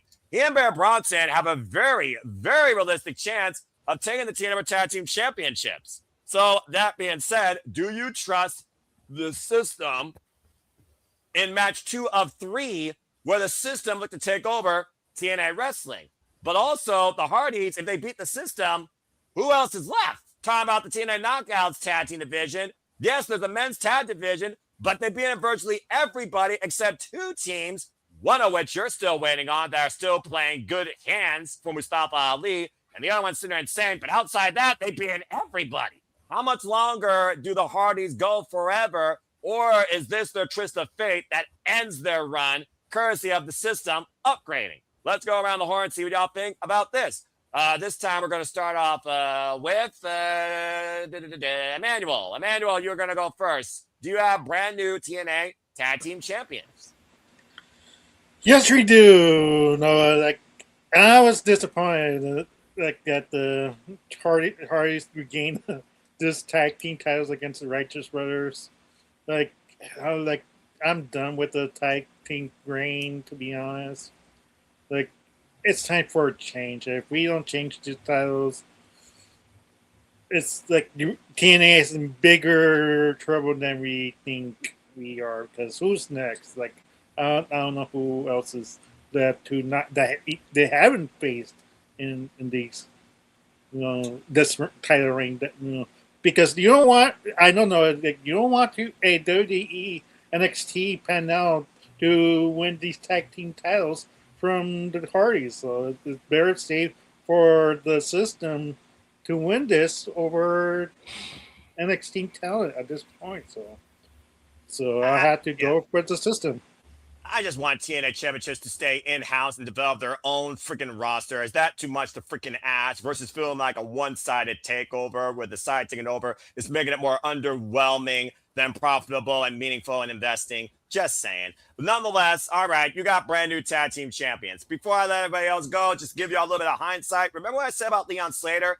Yeah, the Hardys won the titles the same night, Slammiversary last year. They've had the longest run in recent memory with the TNA World Tag Team Championships for the same amount of time, and this will be their 9th defense. The system, by the way, are former 3-time TNA Tag Team champions, and the Hardys beat them originally for the titles back at Bound for Glory, I saw live, 2024, in Jeff Hardy's enigma of his imagination, Full Metal Mayhem. Of course, that time it was Brian Myers and Eddie Edwards. Brian Myers and Eddie Edwards have always been the tag team of the system, but Brian Myers has always been a tag team specialist, period.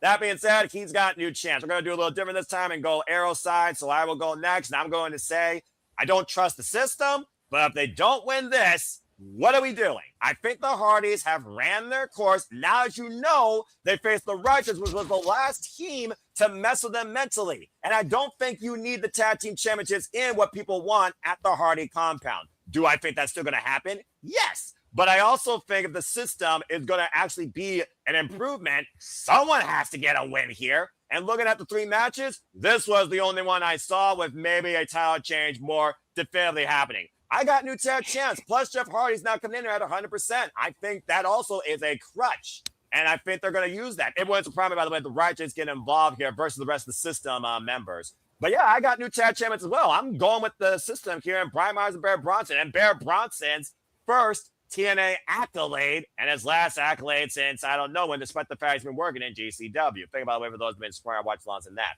I got new champs. Charles, what about you? Do you got new tag team champions, or do you see the Hardys somehow retaining again? I said, or what I picked, Cedric. It's going to be the same logic here.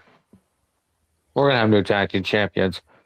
Because let's be honest, we are going to get the Hardys and Righteous again in the compound. Oh, yeah.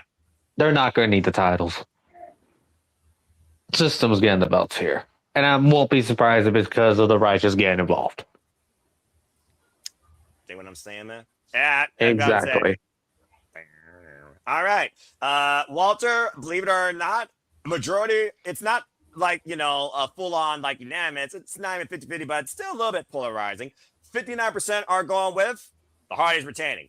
41% right now, the 17 that have submitted, are actually going with the system winning. So what do you think? Again, the Hardys, this new renaissance through TNA, they've literally been spearheading the TNA Tag Division since coming back. I believe it was literally 2 years ago at Against All Odds, where Broken Matt Hardy was reunited with Brother Nero after a match loss against Moose during his TNA World Championship run. But nonetheless, the Hardys have spearheaded TNA's Tag Team Division since they've been back. So what do you think? Do you got new chance finally again? Nope. I think the Hardys are going to retain because of Righteous. You said Righteous is going to interfere. Their ego's not going to let anyone take these titles off of them but them. I think at Under Siege, we're going to get the compound match, and Righteous are going to win the tag team titles in the Hardys' own backyard. Literally. Their own backyard, not just their style match. They're going to get it. I think Righteous is going to show up and not let the system win the titles. Like, you're going to come out thinking it's good to help them, and they're not. And the Hardys are going to retain, and literally the Righteous are going to break them, and it's going to go back to that. They're going to end up in the compound, and then that's when they lose the titles. All right, fine. Fair enough. I mean, I appreciate the polarizing thought, but again, I don't think you need the titles. I think this is the time to delete the Hardys' current. I don't think they need the titles either, but third time's the charm. True, but do the Righteous want gold, or do the Righteous want to break the Hardys, quote unquote? All right. Why not accomplish both at the same time? Break them in, take their titles. Yeah, I guess there's that. All right. JJ, you finish this thing out here. What do you think? And by the way, I say great hands because, folks, this guy is the biggest, and I mean biggest, supporter, lobbyer for Jason Hodge and John Scott to become TNA Tag Team Champions. And by the way, Armand, you're right. They did face Sinner in a non-title match a few weeks ago, with a respectable bout. So, JJ, what do you think? Do you got the Hardys finally losing here? Does the system get an upgrade, or is it 0-2 for the system right now, in your opinion? I'm right there with Walter. It's a big fat nope burger. The Hardys are retaining. Damn it! And I have a very logical reason for this. That's a dangerous word, but go ahead. At the end of the day, this is what, Noah? The wrestling Business. starts with a B, yes, business. Wait, what are you doing? What are you doing? Go! Uh-oh. They're not going to miss an opportunity to have the TNA Tag Team Championships visible at this event. If the pay-per-view was the week after WrestleMania, I could see them losing it. But they're going to be at House of Glory, they're going to be at WrestleCon, and they're going to be at WWE World. They are taking those titles everywhere in order to get eyes on the TNA product. All right. Theoretically, As cool as it would be to see Bear get that belt, yes. you're not missing a, pun intended, golden opportunity to have the Hardys at WWE World with the TNA tag titles, especially with the partnership. All right. I respect that take, I guess. I respect that take. I thought Under Siege is at the end of May. I thought they had talked about that at some point, but according to TNA's nonstop May live 23rd. schedule, okay, so it is May 23rd. I wasn't sure because you know it is when it showed the nonstop schedule. Under Siege logo was not there, but there was 2 dates for that time. And usually when you got 2 dates, that's a taping, that's a special, at least once a month. And they do in TNA once a month some sort of PLE TNA Plus special outside the big 4 pay-per-views. It's like what? 8 TNA Plus specials and the 4 pay-per-views, I think, because they literally do each one a month. They do one a month. So there you go. It also looks like there's something that's going to be on August 23rd in Chicago, which is either a Saturday or Sunday. That might be a pay-per-view also, and August 23rd is the day after I turn 50. Interesting. And also so a TNA pay-per-view in Chicago for my 50th birthday sounds like something I might have to look into. All right. Well, again, just hold off, man, because you're going to need a lot of recovery after next week. But nonetheless, and I yes, know, but that's that's a few months away, and it's my birthday. I mean, we can raise some funds for this. And I do see Emmanuel with his hand up. Yeah, I see Emmanuel with his hand. So Emmanuel, go ahead and speak. Now, I also want to just point this out. Let's not forget the TNA Tag Team Champions aren't the only thing the Hardys hold. They're still House of Glory champions, and they're also champions for Fourth Rope. I could not remember that promotion for the life of me. Go ahead, Emmanuel. It's all good, but again, the TNA titles are one of the big 3. Yes, they are. So having them bring those into WWE World, they're not going to be there with the House of Glory tag titles. They're not going to be there with the Fourth Rope titles. Yeah. But you could definitely see them still holding the TNA tag titles at that event. That's fair, but and also it's Brett Bronson and Brian Myers' literal first challenge. Yeah. Frick, you may have swayed my opinion. Well, again, folks, remember, predictions are not final until 7:30 p.m. Eastern Standard Time tonight. You can change them after you submit them or just simply resubmit the form. Again, you will also find the form literally on my social media, and it also will be in the chat. I'll even put it in right now, again, for those that are just now tuning in. Please, Emmanuel, speak. Go ahead and lend your thoughts and your prediction. Yeah, like I was going to tell Jaded, I see your point of view, but at this point, if you don't know the Hardy has the belts in the TNA, in existence, then what are we doing here? Like, why is TNA, like why do they need to have the TNA tag titles if you don't know by now that they're tag team champions? So it make kind of like I get your point. Like it makes sense. Like you want to promote it, but at the same time, if you don't know by now that if you're a major Hardy Boys fan, like you should know by now that they're in TNA and you know That's a fun comment by Lily. I hear where you're coming from, and it's not about knowing that they're in TNA and knowing that they're the champions. It's about visibility and WWE showcasing as many championships at that event as possible. Mr. Iguana is going to be there. You don't think he's going to have his AAA mixed tag team title for his photo opportunities? To be fair, WWE owns AAA, but continue. Okay. And WWE is partnered with TNA. When Joe Hendry was there last year as the TNA World Champion, did he not have the title with him? Yes, he did. Okay. The Hardys are going to be there this year. You don't think they're going to use this opportunity to have the Hardys with the TNA tag team titles? I'll tell you what, we'll see if it makes business because they sure sense. as hell ain't going to bring Bear Bronson and Brian Myers to the fucking world.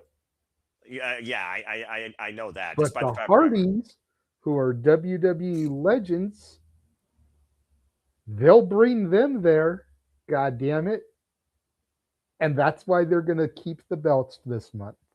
All right. They may lose them at the tapings afterwards. Because you know there'll be a set of tapings. Of course, there always is. They could lose them there. But they will still have them when they come to Vegas next week. All right. Marketing. Business. Marketing, a business, a money. I got a lot of money. I know it's the two things that you hate about pro wrestling, Noah. You hate thinking of it from a business aspect. You just want to look at it from the entertainment, the graps, the fun, the joy. But we're going into pro wrestling's Super Bowl. All right, we'll see. I'm thinking about it. I still got a few hours to think about it, but I don't know. I mean, again, if the TNA is going to push this new system forward, they better put something into the new version that actually makes it optimal for use. But I don't know. The only thing that would make this better is if the tag titles were on the line at WrestleMania and the Hardys were injected in that match like they were when they first came back. Keep dreaming. All right. Let's go ahead. Neither of the tag titles are on the line at Mania, which is fucking garbage. Well, the tag divisions are pretty much garbage at this point. Let's just call it what it is. Tag team wrestling and WWE, lose that. That being said, let's go ahead. Emmanuel, I think also you're the last one to do your prediction, I think, on this. So do you have the Hardys or do you have the system? You're muted. He started. I already went. Yeah, I started. Because you went in, you went him, you, Charles, Walter, me. Okay, I forgot about that because we got into a business discussion. But nonetheless, I'm sorry if I derailed you, but I'm bringing it the logic, and I know professional wrestling and logic, WWE and logic, but it's business. If this was any other pay-per-view, any other time of the year, again, if this pay-per-view were the Saturday after WrestleMania, I could see the system walking out. But because this is today and it's a week ahead of Mania, and the Hardys are going to be part of WWE Mania festivities, I just don't see it. Well, I actually hope that you're wrong, just so someone can say you're wrong, because I just think it would be very funny to really see what business acumen you're smoking versus and what if they I'm are right, right or wrong. And if I'm right, then when we come on the air tonight for karaoke, Noah will have to sing Matt Hardy's Live for the Moment for free, just as a kickoff to get things rolling. You fucker. He can slap a tornado. He can dry up a sea. That is the damnedest, stupidest song ever. All right, moving on. Anyway, you heard it here, folks. Yes, Charles, I see the hand. What is it, Charles? Noah still got in that other song, too. No, I don't. No, No one's because paying, we no never one's got broke. the super chat for that. That's right. Everyone's broke. No one's paying, and no one's buying into the It's still nonsense sad. either. All right. But still, yeah. no, I'm that sad is sick. about that too.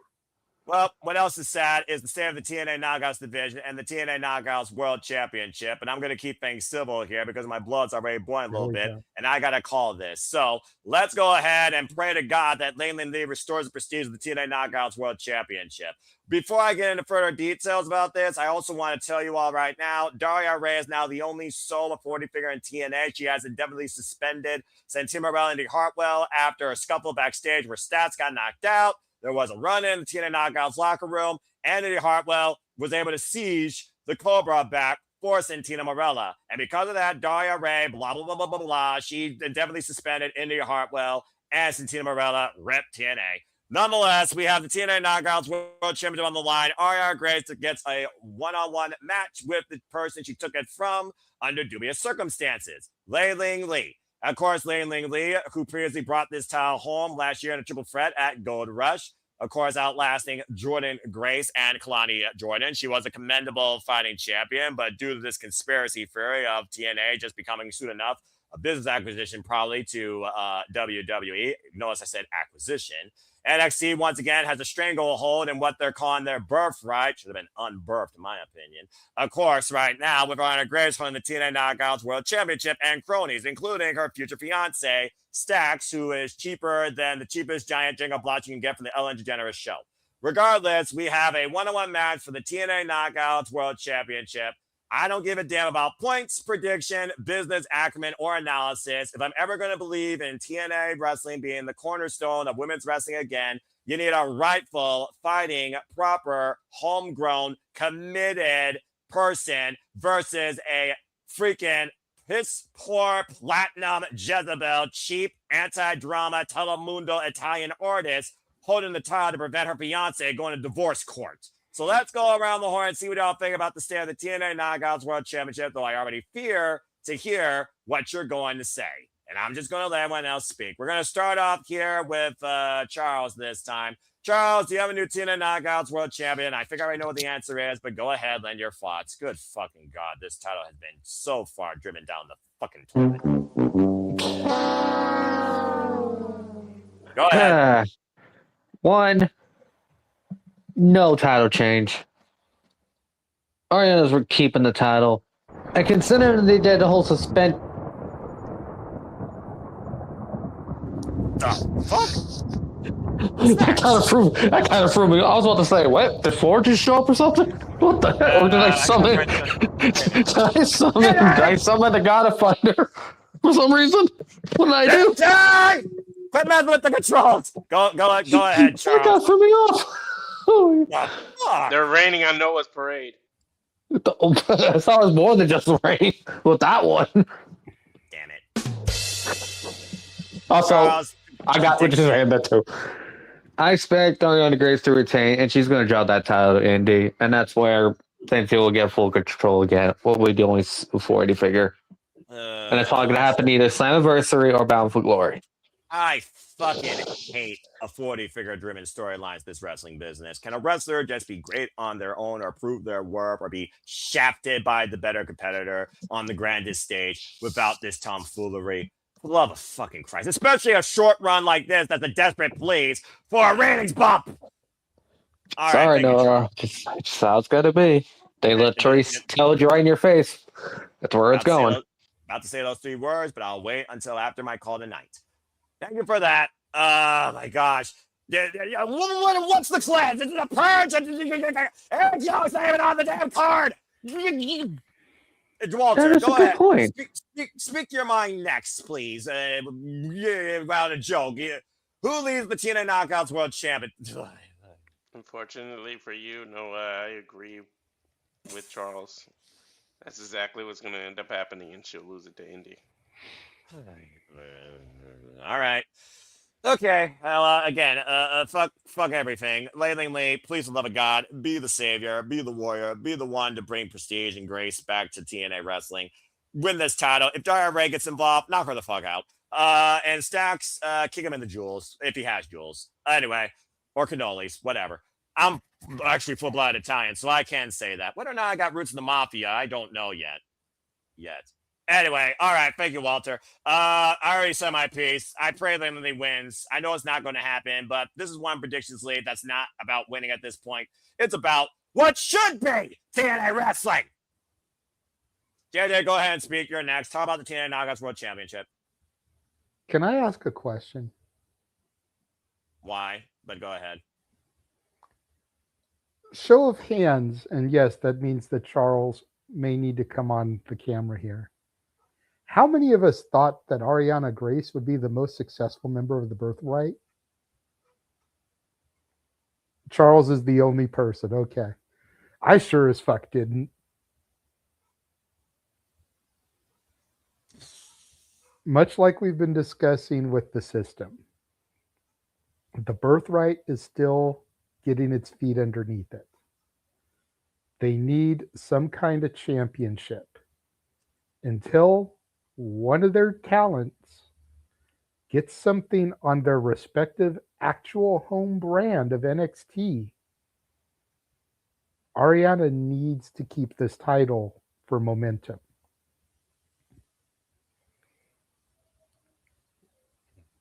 I think he found the proof of Hendry with the TNA title to kind of go back to my point from earlier. All right. I see. Again, I far more believe in that versus anything right now in this TNA regime. As much as I would like for Yǐng Lee to get the championship back, and I really would like it, it's not going to happen. Arianna's going to retain, and I think Charles is spot on with she's going to eventually lose it to Indy. Probably at Slammiversary. I think Bound for Glory in October is too far to do it. Hell no. She had her chance last year to get it from Kalani Jordan, and she lost. But I could see July, because that's only a couple more months. That's theoretically under siege, and whatever they do in June. Against all odds, most likely, which has been usually the back-to-backs I've felt. Anyway, you got the champion retaining. Sadly, yes. As much as I would love to see Yǐng Lee get the title back. Freaking darn it, Ray. All right, Emmanuel, go ahead. Finish this thing out. Who you got leaving TNA Knockouts World Champion? Is it really a question, though? Let's move on. All right, very good. Okay, so that was... For this one, Noah is the one on the island unto himself. Yeah. Well, let's be fair. This was kind of expected, to be fair, when we got to this match. Let's just be fair here. You damn fucking right it was.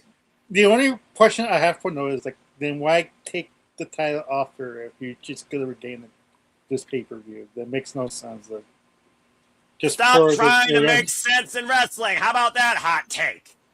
Well, how many times did Sasha Banks become champion and then lose it in her first defense? So, I mean, it's not like it's out of the realm of possibility. We do not need to go to 2016 with current Charlotte Flair hot-potailing every other Monday Night Raw at the WWE Women's Championship today. Especially if WWE's hands are so far in the cookie jar like Noah swears that it is.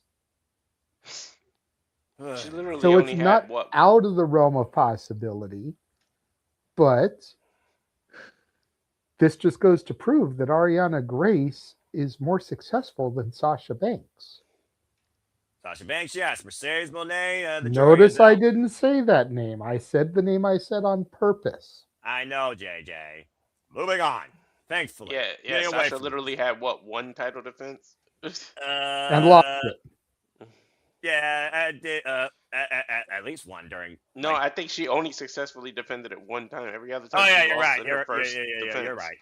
You're right. 2016. What the frick was WWE thinking?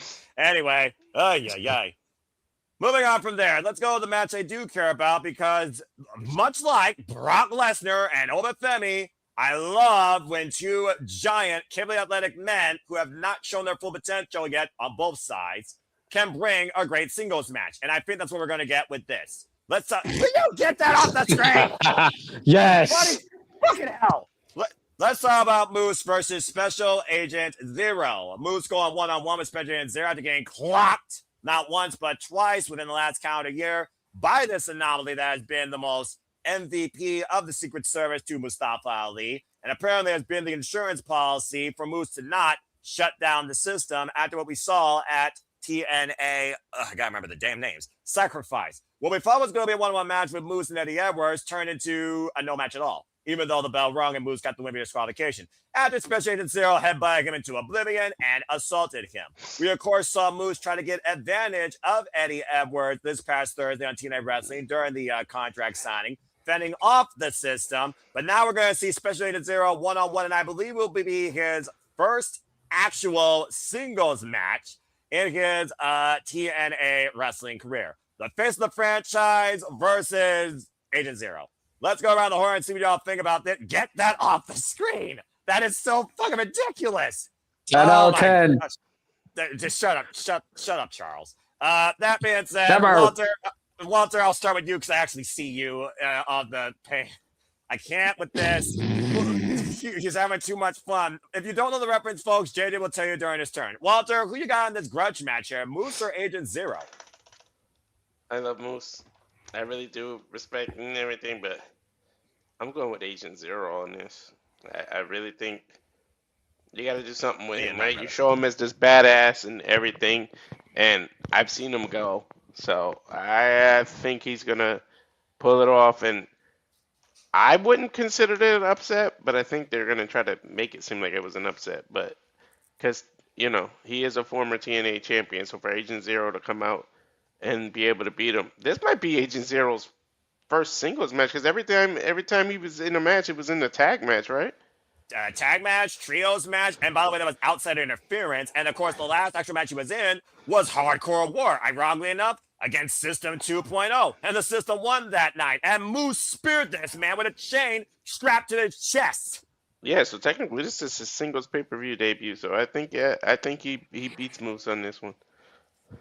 All right, fair enough. So we got one for Moose. We'll go clockwise. No, Agent Zero. No, you got Agent Zero. I'm sorry. All right. So so Agent Zero. Okay. I mean, again, it's his first. We don't know what he's capable of. Moose right now, the proverbial real big as one of the baby faces of TNA, a man all on his own. Alicia Edwards by his side. And shout out to my brother Paul here, of course, fellow TNA faithful, who's going to be enjoying the pay with me later with pizza. 90% are actually going with Moose, while 10% are going with Special Zero. So again, you're not alone in that.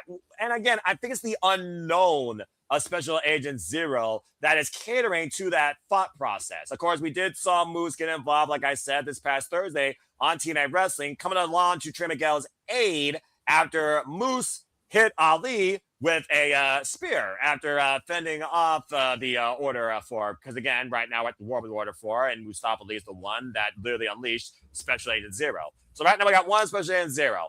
Let's go a different way this time. This time we're going to go to JJ. We're going to do top two and then arrow formation. JJ, what do you think about this? Do you got Special Agent Zero or do you have Moose? Again, Moose has done everything in TNA Wrestling. He's pretty much, I think at this point, Grand Slam champion outside the 10. Will you stop that? But go ahead and lend your thoughts towards this. Special Agent Zero here to neutralize Moose on behalf of both Eddie Edwards and Mustafa Ali. Can he get it done in singles action? I just love the way I break you by showing that image. I hate it. I hate it. Damn you. Continue. Oh, God. But I did pick Moose. I did pick Moose because I feel like this has run its course. I mean, the comedy aspect of it is just sheer gold. You know, I enjoy the graphic. I enjoy fucking with you. I enjoy your reaction to the image. I know. Yeah, we almost get Charles to pop out of his manhole when it comes up. I didn't say the time, Charles. I didn't say it. Okay, JJ. Okay.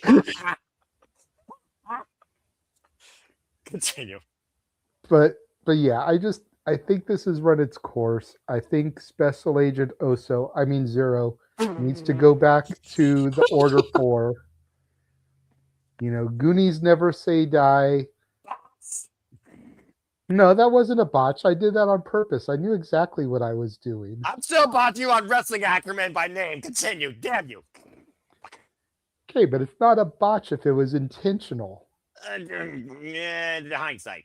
You already busted me enough. But Continue. but again, I've got Moose here because I think this has run its course.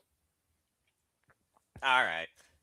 And again, Moose's end game is Eddie Edwards. Let's just call it what it is. He's not going to rest until he shuts down the system. How you shut down the system? You attack it at its core. And I'm not talking CORRE like Wade Barrett once led in WWE. And I feel like this is the mercenary for hire of the system. Oh, yeah. So you get him out of the way, and then he can start going through Bear Bronson, Brian Myers, and then finally get to Eddie Edwards. JJ, here's the and thing. Cedric. Here's the thing. You play Mortal Kombat, right? You know the arcade tower, the second to last boss? You could call Special Zero the second to last boss because he's already beat everybody else in the system to get Fair to enough, Eddie Edwards. It was Eddie Edwards that negotiated Mustafa Ali back at Sacrifice for that insurance policy at Special Zero to neutralize Moose. If nothing else, keep him away from trying to shut that system. He's like he's the firewall. Basically.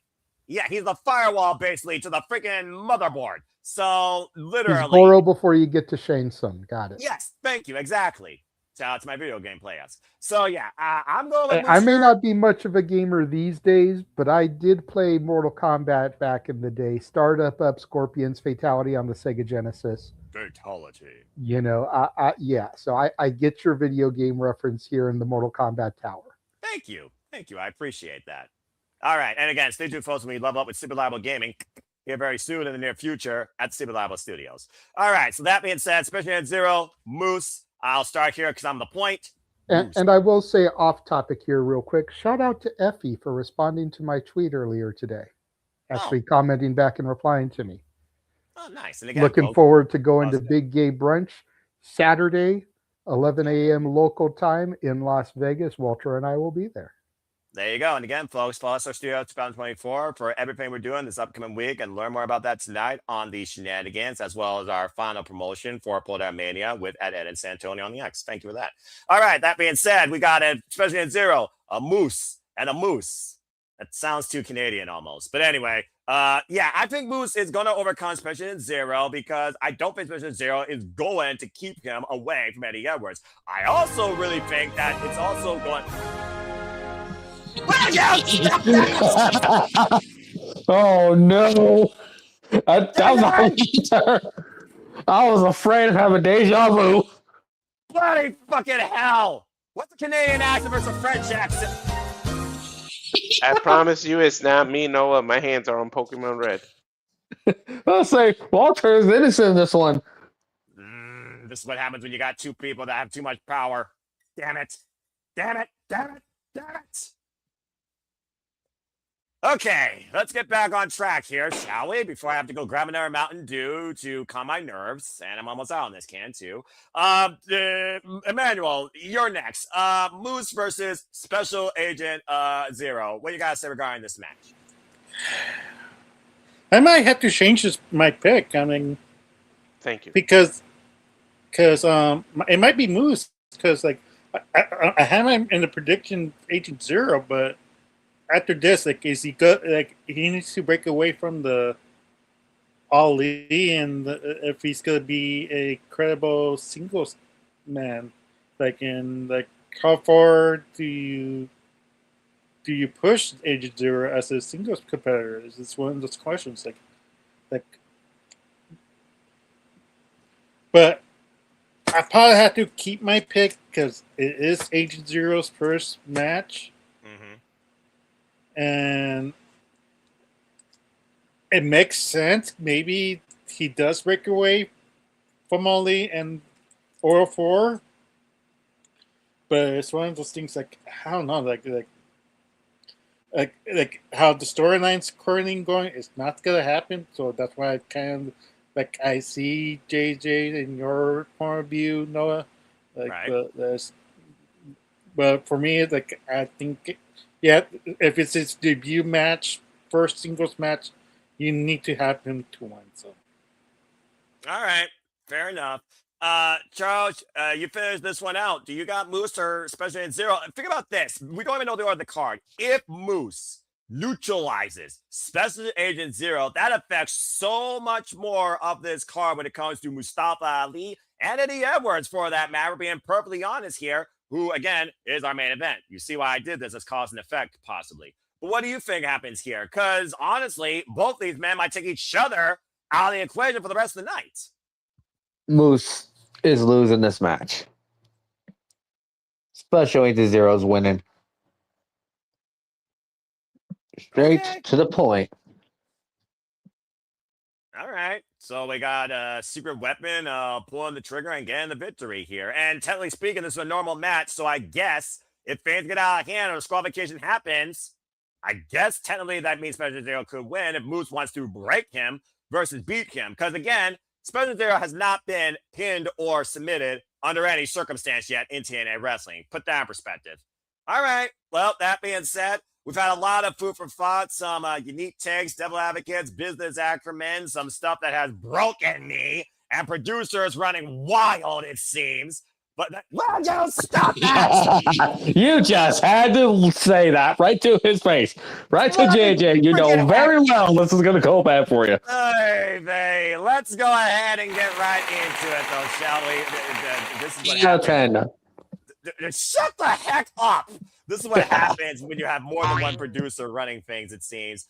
But let's go ahead, as we know there's one person in charge with the cornerstone of TNA Wrestling, and talk about our main event for the TNA World Championship. Mike Santana defends the gold tonight against the System's Eddie Edwards, the living heartbeat of TNA Wrestling. How ironic enough. Okay, the sound is getting a little bit crazier here. This almost sounds like a production like freaking WWE and the 3D graphics. Okay, straight up, folks. We know Eddie Edwards earned this opportunity in the Feast or Fired briefcase. He has never cashed it in. He has now called his shot here for Rebellion after a little bit of a tip from Nic Nemeth. Where you thought Nic Nemeth and Eddie Edwards were both called their shot, Flopdower took him out back at Sacrifice, and that's how we got the match where the Cleveland Browns might get their first big win in who knows how long. Regardless, that also means he probably won't cash it again because in defeat, AJ will probably stop him. So we're only going to focus on these two men. Mike Santana, of course, who's held this gold down. This is becoming the standard of TNA Wrestling, of course. And, of course, we know Eddie Edwards. He has literally been a heartbeat, heart and soul of TNA Wrestling. It was spoken very verbatim during the contract signing. While you left, I stayed here. And, yes, Mike Santana acknowledged, you're right, I left. But you know what? It made me stronger. I found my purpose. I found myself back here in TNA Wrestling. And let's not forget, it was at Rebellion when he returned home 2 years ago. And, of course, he neutralized Steve Maclin. And we were supposed to get him for Steve Maclin at Sacrifice, but due to injury circumstance of caution, again, God bless you, Alice Lane. Thank you so much, because we weren't for sure. We never got the match. So that is also still up for debate whether or not the winner of this match will owe Steve Maclin a shot. Although it was literally verbatim that Mike Santana called out Steve Maclin. Hell, it was because of that Steve Maclin, quote unquote, got his job back. We saw a little bit of an altercation this past Thursday on TNA Wrestling, and how, of course, the thing that really broke the camel's back was how the person with the bigger balls here and the smarter person of this crew was Alicia Edwards, leaving him for Moose. Damn. Regardless, Eddie Edwards, who is a former TNA World Champion, has not held this title, I believe, since the pandemic. So, do you think the System will take charge once again with the man that actually started in the first place under all the versions, or does Mike Santana spin his block, remain being on site, and maybe in the target to go after, with knowing there's still Nic Nemeth and possibly Leon Slater down the line? Let's go and get your thoughts towards it. We're going to have a brand new TNA World Champion, and whether or not the System or the Order 4 will be involved. Because, again, Special Agent Zero, will he be neutralized? I don't know. Charles, you're going to kick things off. You got a brand new TNA World Champion. No, I do not. I expect Mike Santana to retain, but I don't expect Nic Nemeth at all, because I'm expecting someone else to confront Mike Santana after this match. Who? Who? Well, Who? the man that is coming back to TNA. EC3. Oh, jeez. I mean, he was unbeaten, unstoppable, unbreakable for quite a while, and he was one of the longer reigning Impact World Champions before the whole fallout. I mean, and he is in the building. We know EC3 returns tonight in TNA Wrestling. Oh, Jesus. Don't control your Just narrative. don't bring your aunt. Don't bring your aunt. I don't know if Dixie Carter will be too far away, to be honest with you. All right. Well, that being said, as far as this match goes, he has Mike Santana retaining. Okay. Yep. Thank you for that, Charles. JJ, 91% are actually going with Mike Santana retaining, while 9% figure the Edwards could actually win. EC3 name aside, what do you think happens with the TNA World Championship tonight? I think Santana retains. I don't think we get an option C. I don't know if Nemeth calls his shots. You know, we are in his hometown. Yes. You know, to the point that was made, Santana retains. EC3 comes out, confronts, takes out Santana. Nemeth calls shot, becomes champion to end the show in his hometown. Not out of the realm of possibility. No. Not highly unlikely in all likelihood. No, quote unquote Aaron Riff. But as far as the match that we are predicting, Santana retains. Okay, fair enough. Again, I think Santana retains as well. I still think there's more leverage left on his run, and Eddie Edwards has not been champion since, here's that word again, pandemic. Sorry, folks. He is a former two-time Impact World Champion, beating world-class maniac Eric Yǐng in his last run, even though it was only for 45 days. But now, he won the nation. And back to the point that I made earlier when we were talking about the hotties. Yeah. While Nemeth has not been announced for WWE World yet, they are still making announcements periodically. Nic Nemeth, as world champion, the former Dolph Ziggler, could very easily end up getting added to WWE World. Well, you know. Whereas Mike Santana, I don't know if I could see him being added. But I could see the former Dolph Ziggler being added. Yeah, well, he's been involved heavily in NXT with OTM, so you know it is what it is with that. But again, we'll see. Also, and again, he was part of the whole John Cena tournament, so yeah, I can see that name recognition, the show off. Mm-hmm. We'll see what happens. As long as it's not the other Nemeth. Anyway, you know. But you don't want him to be there to tout the greatness of his big brother. Thank you for saying that without me going into my impersonation. All right. I will say that there is conversation about me and our Mighty Morphin Pink Ranger attending the Republic of Lucha show in May, which has brother versus brother announced for it. Oh, there you go. Cheap plug. But again, see what happens. As far as tonight, Mike Santana retains. Retainment. Okay. Emmanuel, do you have a new TNA World Champion? Yes, I do. Like I'm probably the only one who. So play the man card. Why not? I don't have it loaded, bro. Sorry, I can't bring it up on the screen. Dang it! The things if you had put in the private chat that you were gonna do it, I could have had it ready. I bet you know everybody's gonna pick. There we go. Noah has it ready. The things I do for friends and deal with. Continue. There it is. They should have appeared earlier. Man card. The only thing that would make that better is if that was a red Chase U sweatshirt. Oh yeah, I know. No. The answer is no. Continue, Emmanuel. Nevertheless, like I said before, the first match when Cedric Alexander winning the X Division title, then the tag team title for the system. Eddie Edwards wins the title. You've got an Armageddon 03 happening, right? That's exactly what I think he's getting to. Yes, exactly. You see the whole system coming out of the back, raising their titles. The system takes over TNA. Oh my god! But that's their vision. Yeah, that's some booking. But if What a sight! That's what that is. yeah. If Alicia Edwards would have gone heel, can you imagine Alicia Edwards with the knockouts title as well? Oh, she got more credibility than. Never mind. I already said my piece and all that. Continue. And she's never held it. Yeah, it'd be a treat. So, like for me, like I think that's good. What we're gonna see in the pay-per-view. Now, for all we know, I'm really wrong. I'm not doing well in TNA predictions. So, what do I know? What do you think, chat? Leave a comment. Leave us let's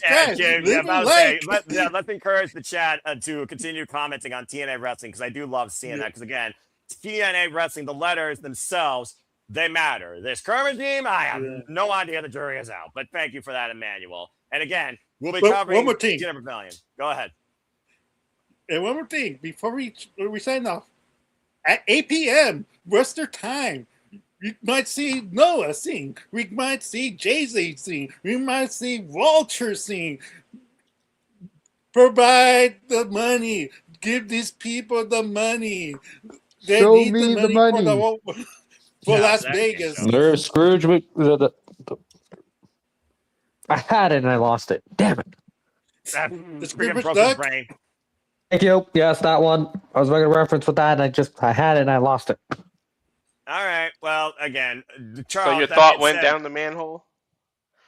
Walter, I wasn't trying to go there, bro. Come on. He's All right, I had that from JJ and now Walter. Okay. At least it wasn't me for once. And that being said, Charles, you have, of course, the last say now in this match. For so far, we have 3 for Santana and a new champion. And this will be, folks, his third defense. Technically second, since the other one barely friggin' leapt out of the opening gate. So it was 2 minutes long. Go ahead and give your thoughts, Charles. I mean, we saw what happened last time Mike Stanley Edwards got in front of each other after a match versus during a match. Freaking Eddie Edwards got planted through a table. So go ahead, Charles. Finish this out. Noah, you picked me first to go first. Okay, yeah, I'm broken because I've been beyond broken by the And I literally brought up Mike Santana's retaining. I'm the one that didn't go, but I mean, if you don't know who I'm going for, then you don't know me. About to say, yeah, that makes sense. So go ahead, Walter. Everyone's broken me so badly tonight. Again, I feel like TNA City Predicting is the most unpredictable City Predictings I host. Will you stop that? Walter! I expect to hear Cho by the end of the night. That's not me. One way. I'm playing Fire Red. No, I'm saying, Walter. You know what? I'm going Roderick Strong on this. Walter! Go ahead and say your prediction. Santana, of course. That's the okay, good. Thank you. I just want to make sure it's confirmed official on the air.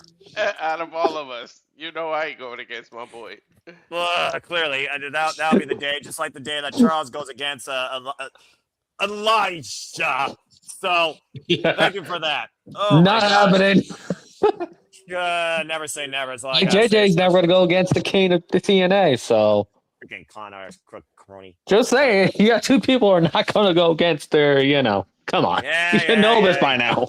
Yeah. You all are committed to your workers, and I value that outlook, all right? Like anything else. Just like I'm committed to more looking at the Rosemary Demon X saga more than most of the matches on this card to see how close they are to bringing the bunny back to life. We'll see more about that, I'm sure, on Rebellion. But that being said, folks, believe it or not, after this madness where my brother, Paul, hey, brother, has here waiting to play games and talk more TNA before I go live with you yahoos or one of these yahoos tonight at 7.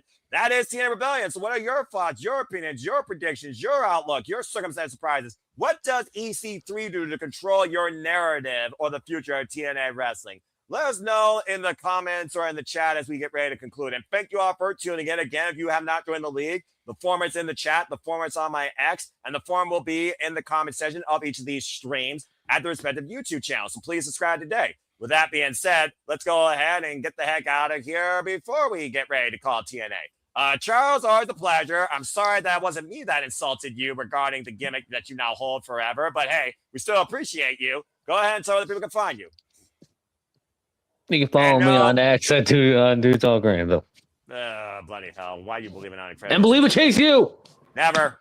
All right. That being said, Emmanuel, always appreciate you. Go ahead and tell where the people can find you. Yeah, you can follow me on Facebook, Emmanuel Dominguez. You can follow me on Instagram, EDM7224.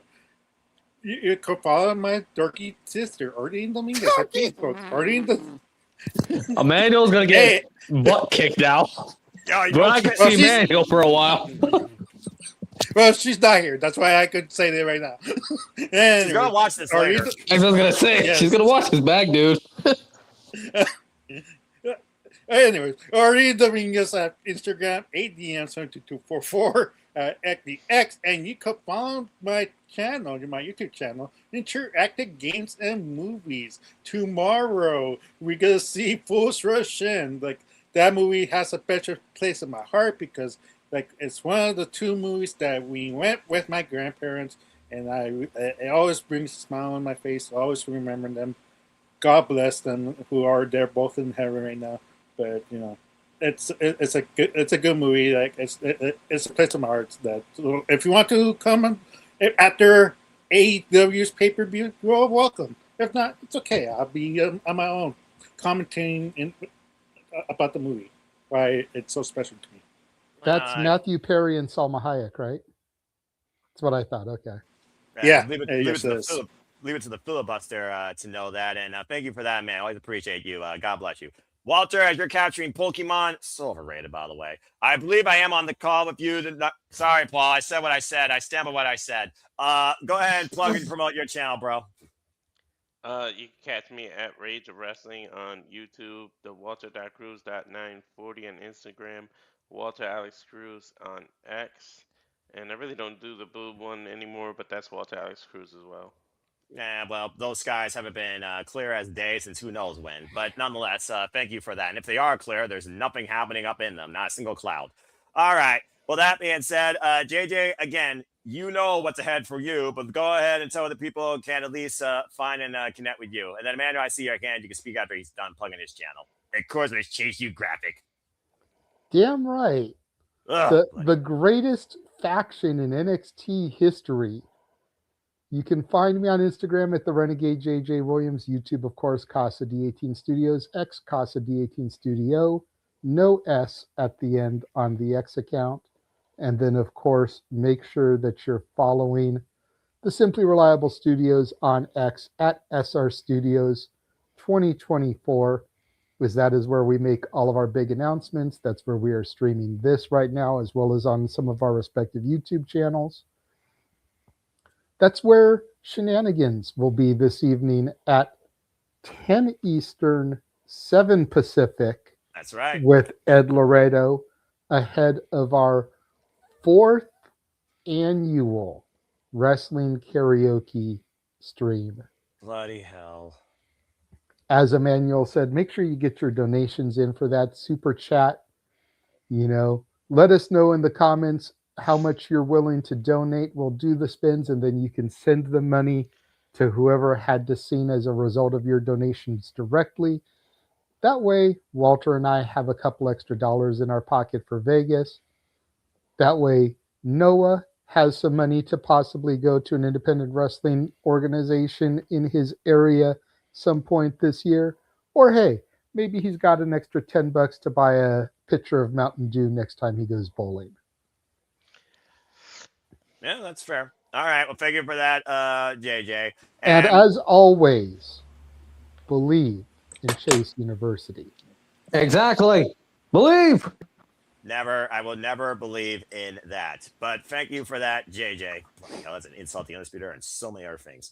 All right. And thank you so much, JJ. And thank everybody that's tuned in. If you want to further engage with me, I am the Simple Man. Follow me if you choose. I am Foster1916 on the X and on YouTube. For I am nothing more but a simple man and a lifelong fan of professional wrestling. Damn it. And again, this is day 1 of, Lord help me, 9 straight days of non-stop streaming daily for all things wrestling. Of course, we talked about earlier at in San Antonio, Ever Laredo. He will be with us at 10 p.m. Eastern Standard Time to finally, one last time, further promote the all-women's professional wrestling showcase that kills the entire festivities for all the wrestling in Las Vegas. Pull that mania. Get your tickets today, or please subscribe to Title Match Network to get ready to engage in this incredible all-women's professional wrestling showcase where both the Title Match Network the Ladies Night Championship, and the Pull That Mania Championship will be on the line. Recognized names, of course, are many of the names you've seen us interview, including not limited to Rachel A., Brittany Blake, Leva Bates, Kaya McKenna, Jasmine Allure, Heather Lynn, Alejandra Quintanilla, and of course, most recently, Josephine Navarro. Again, thank you for everybody that's given us that time. And shout out to our BFF, Izzy Moreno, who's probably quadruple booked right now as we speak. Again, folks, that's Pull That Mania. It is April 15th. It is 6 p.m. Eastern Standard Time. Get your tickets today. Become a member of Title Match Network to engage this incredible all-women's professional wrestling showcase. And as far as Mania is going to be on Triller. Oh, it's on Triller? Because it's part of the GCW collective. However, Triller.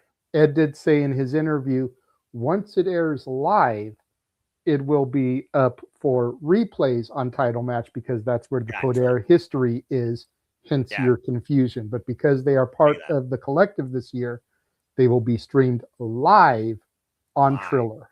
So live if on you Triller. have the Triller Plus package, which I think is like $8 a month. Yeah, which is definitely a far better value than ESPN. But also to that point, thank you for that, JJ. So folks, and again, you don't have the most recently added match there, which was going to be a pre-show match. Then because Higher Powers got their way, it's been added to the main card, and that is one Space Jesus Billy Starks versus Charlie Evans.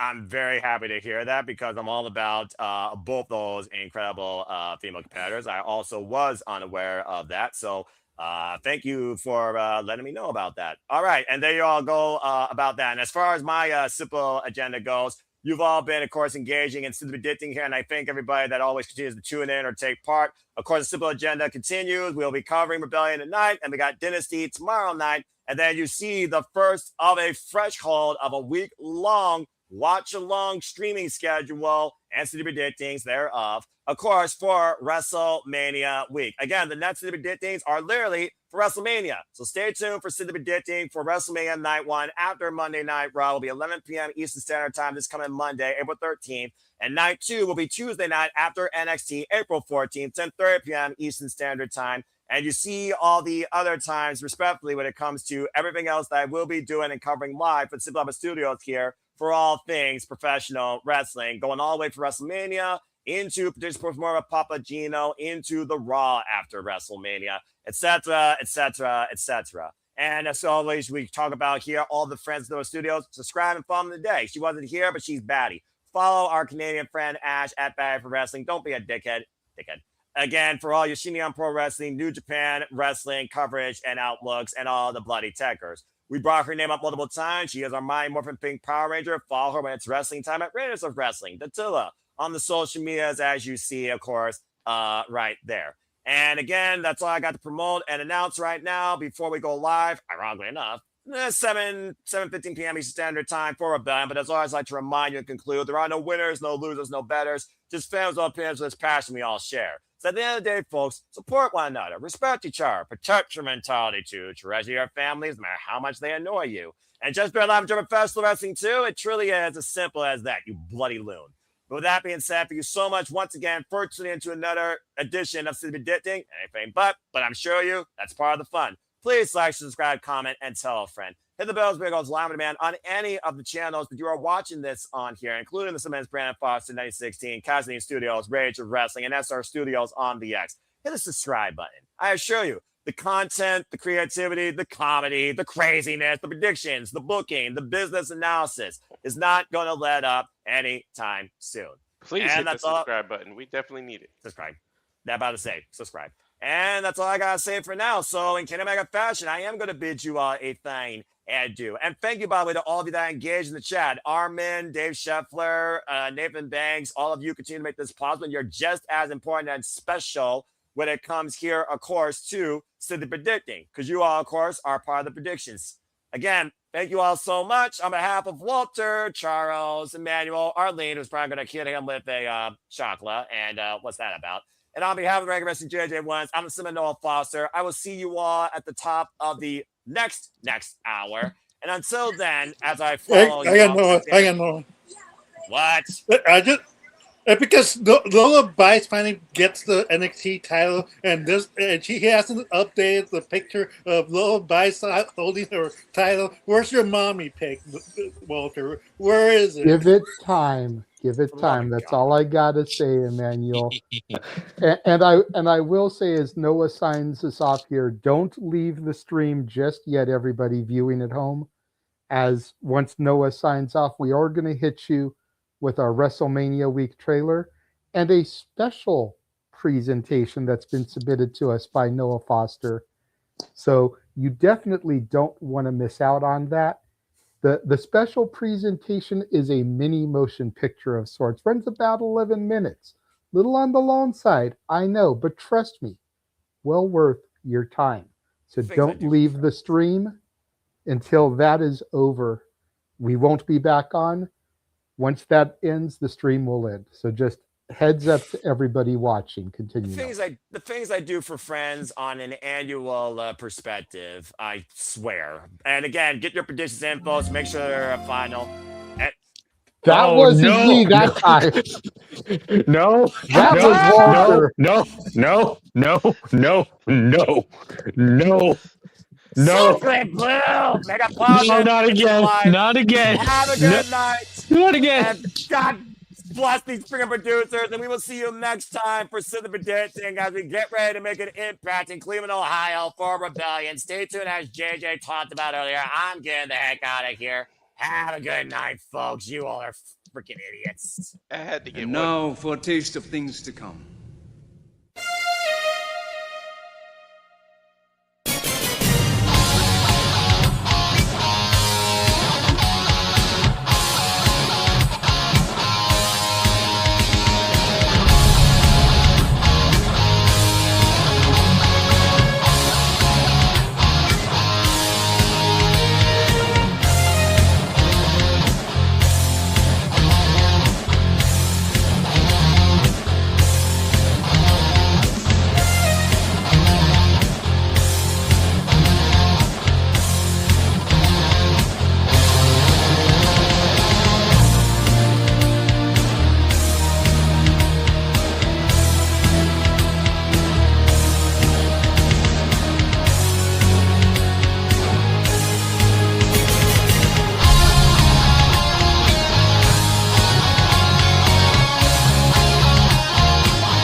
When do you think I could challenge Dylan?